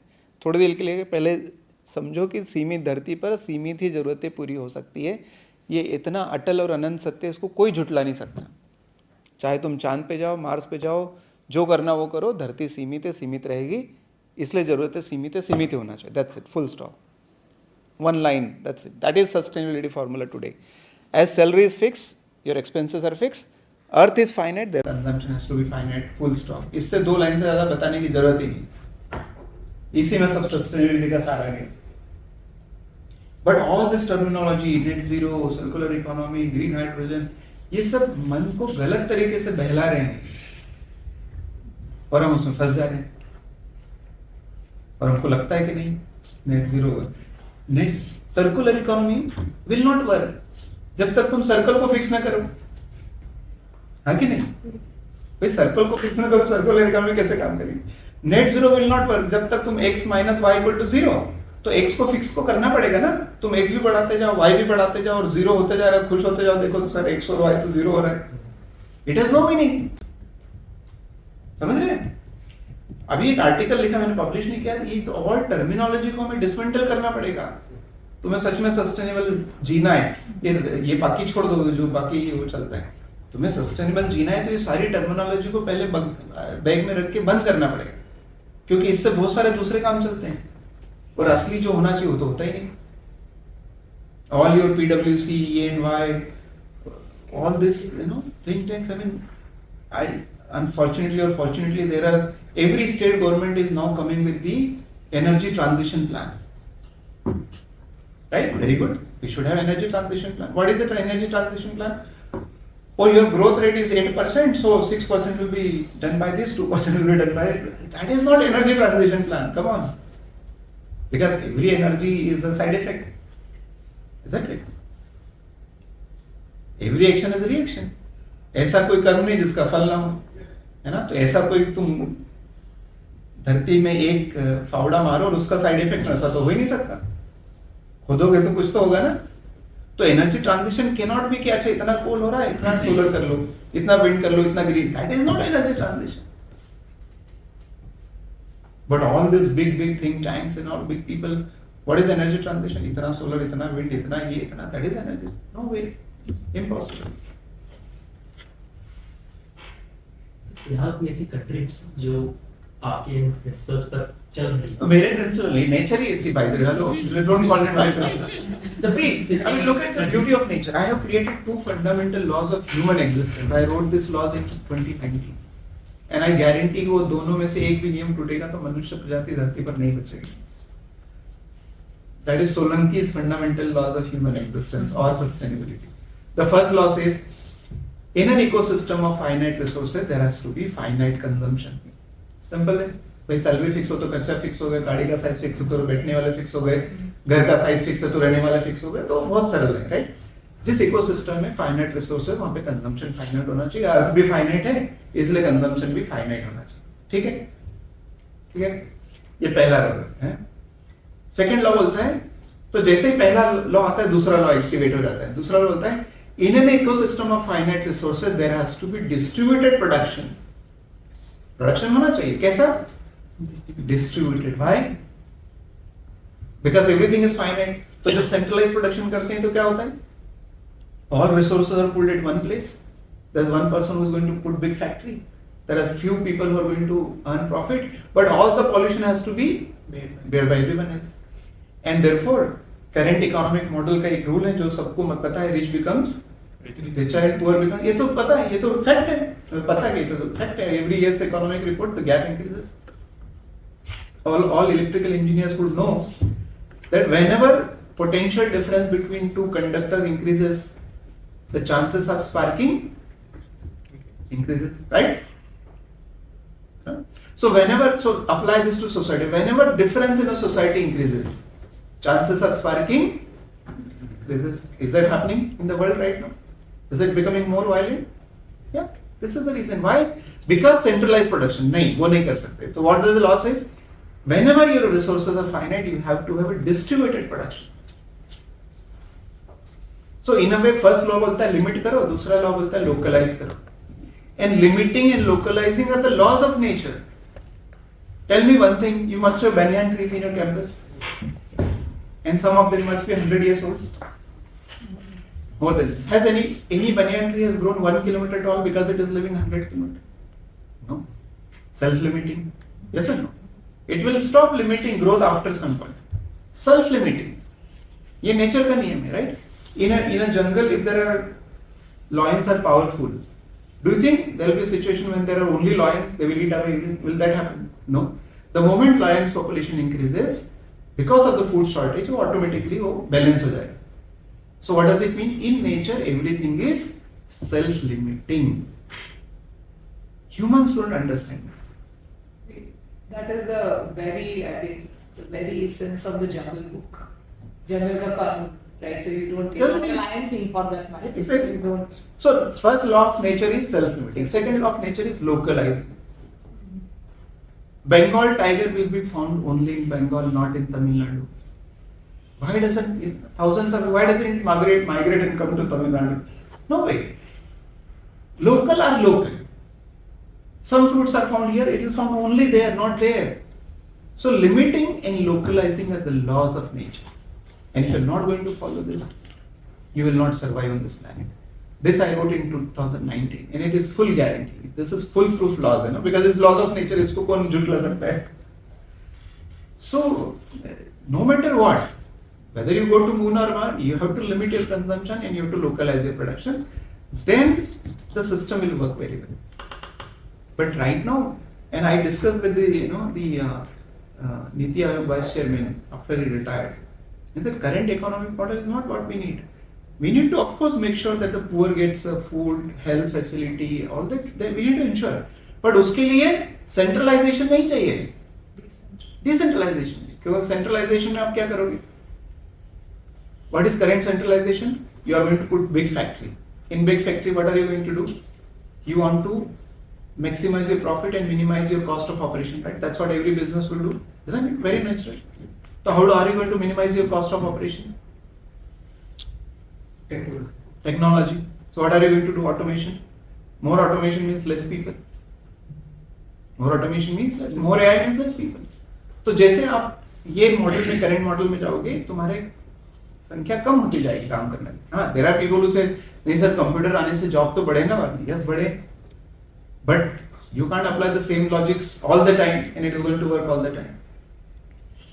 So therefore, unless we localize our production, limit our consumption, localize our production, nothing works. It gives a wrong feeling that it's going to work. Even if you make a beautiful policy, the system which is implementing policy is the one which is driving the growth, right? System which is making the policy design. So therefore, it cannot work. So we have this. We have started this finite living pledge. So let us start with the clothes. एक साल तक नए कपड़े नहीं लेंगे.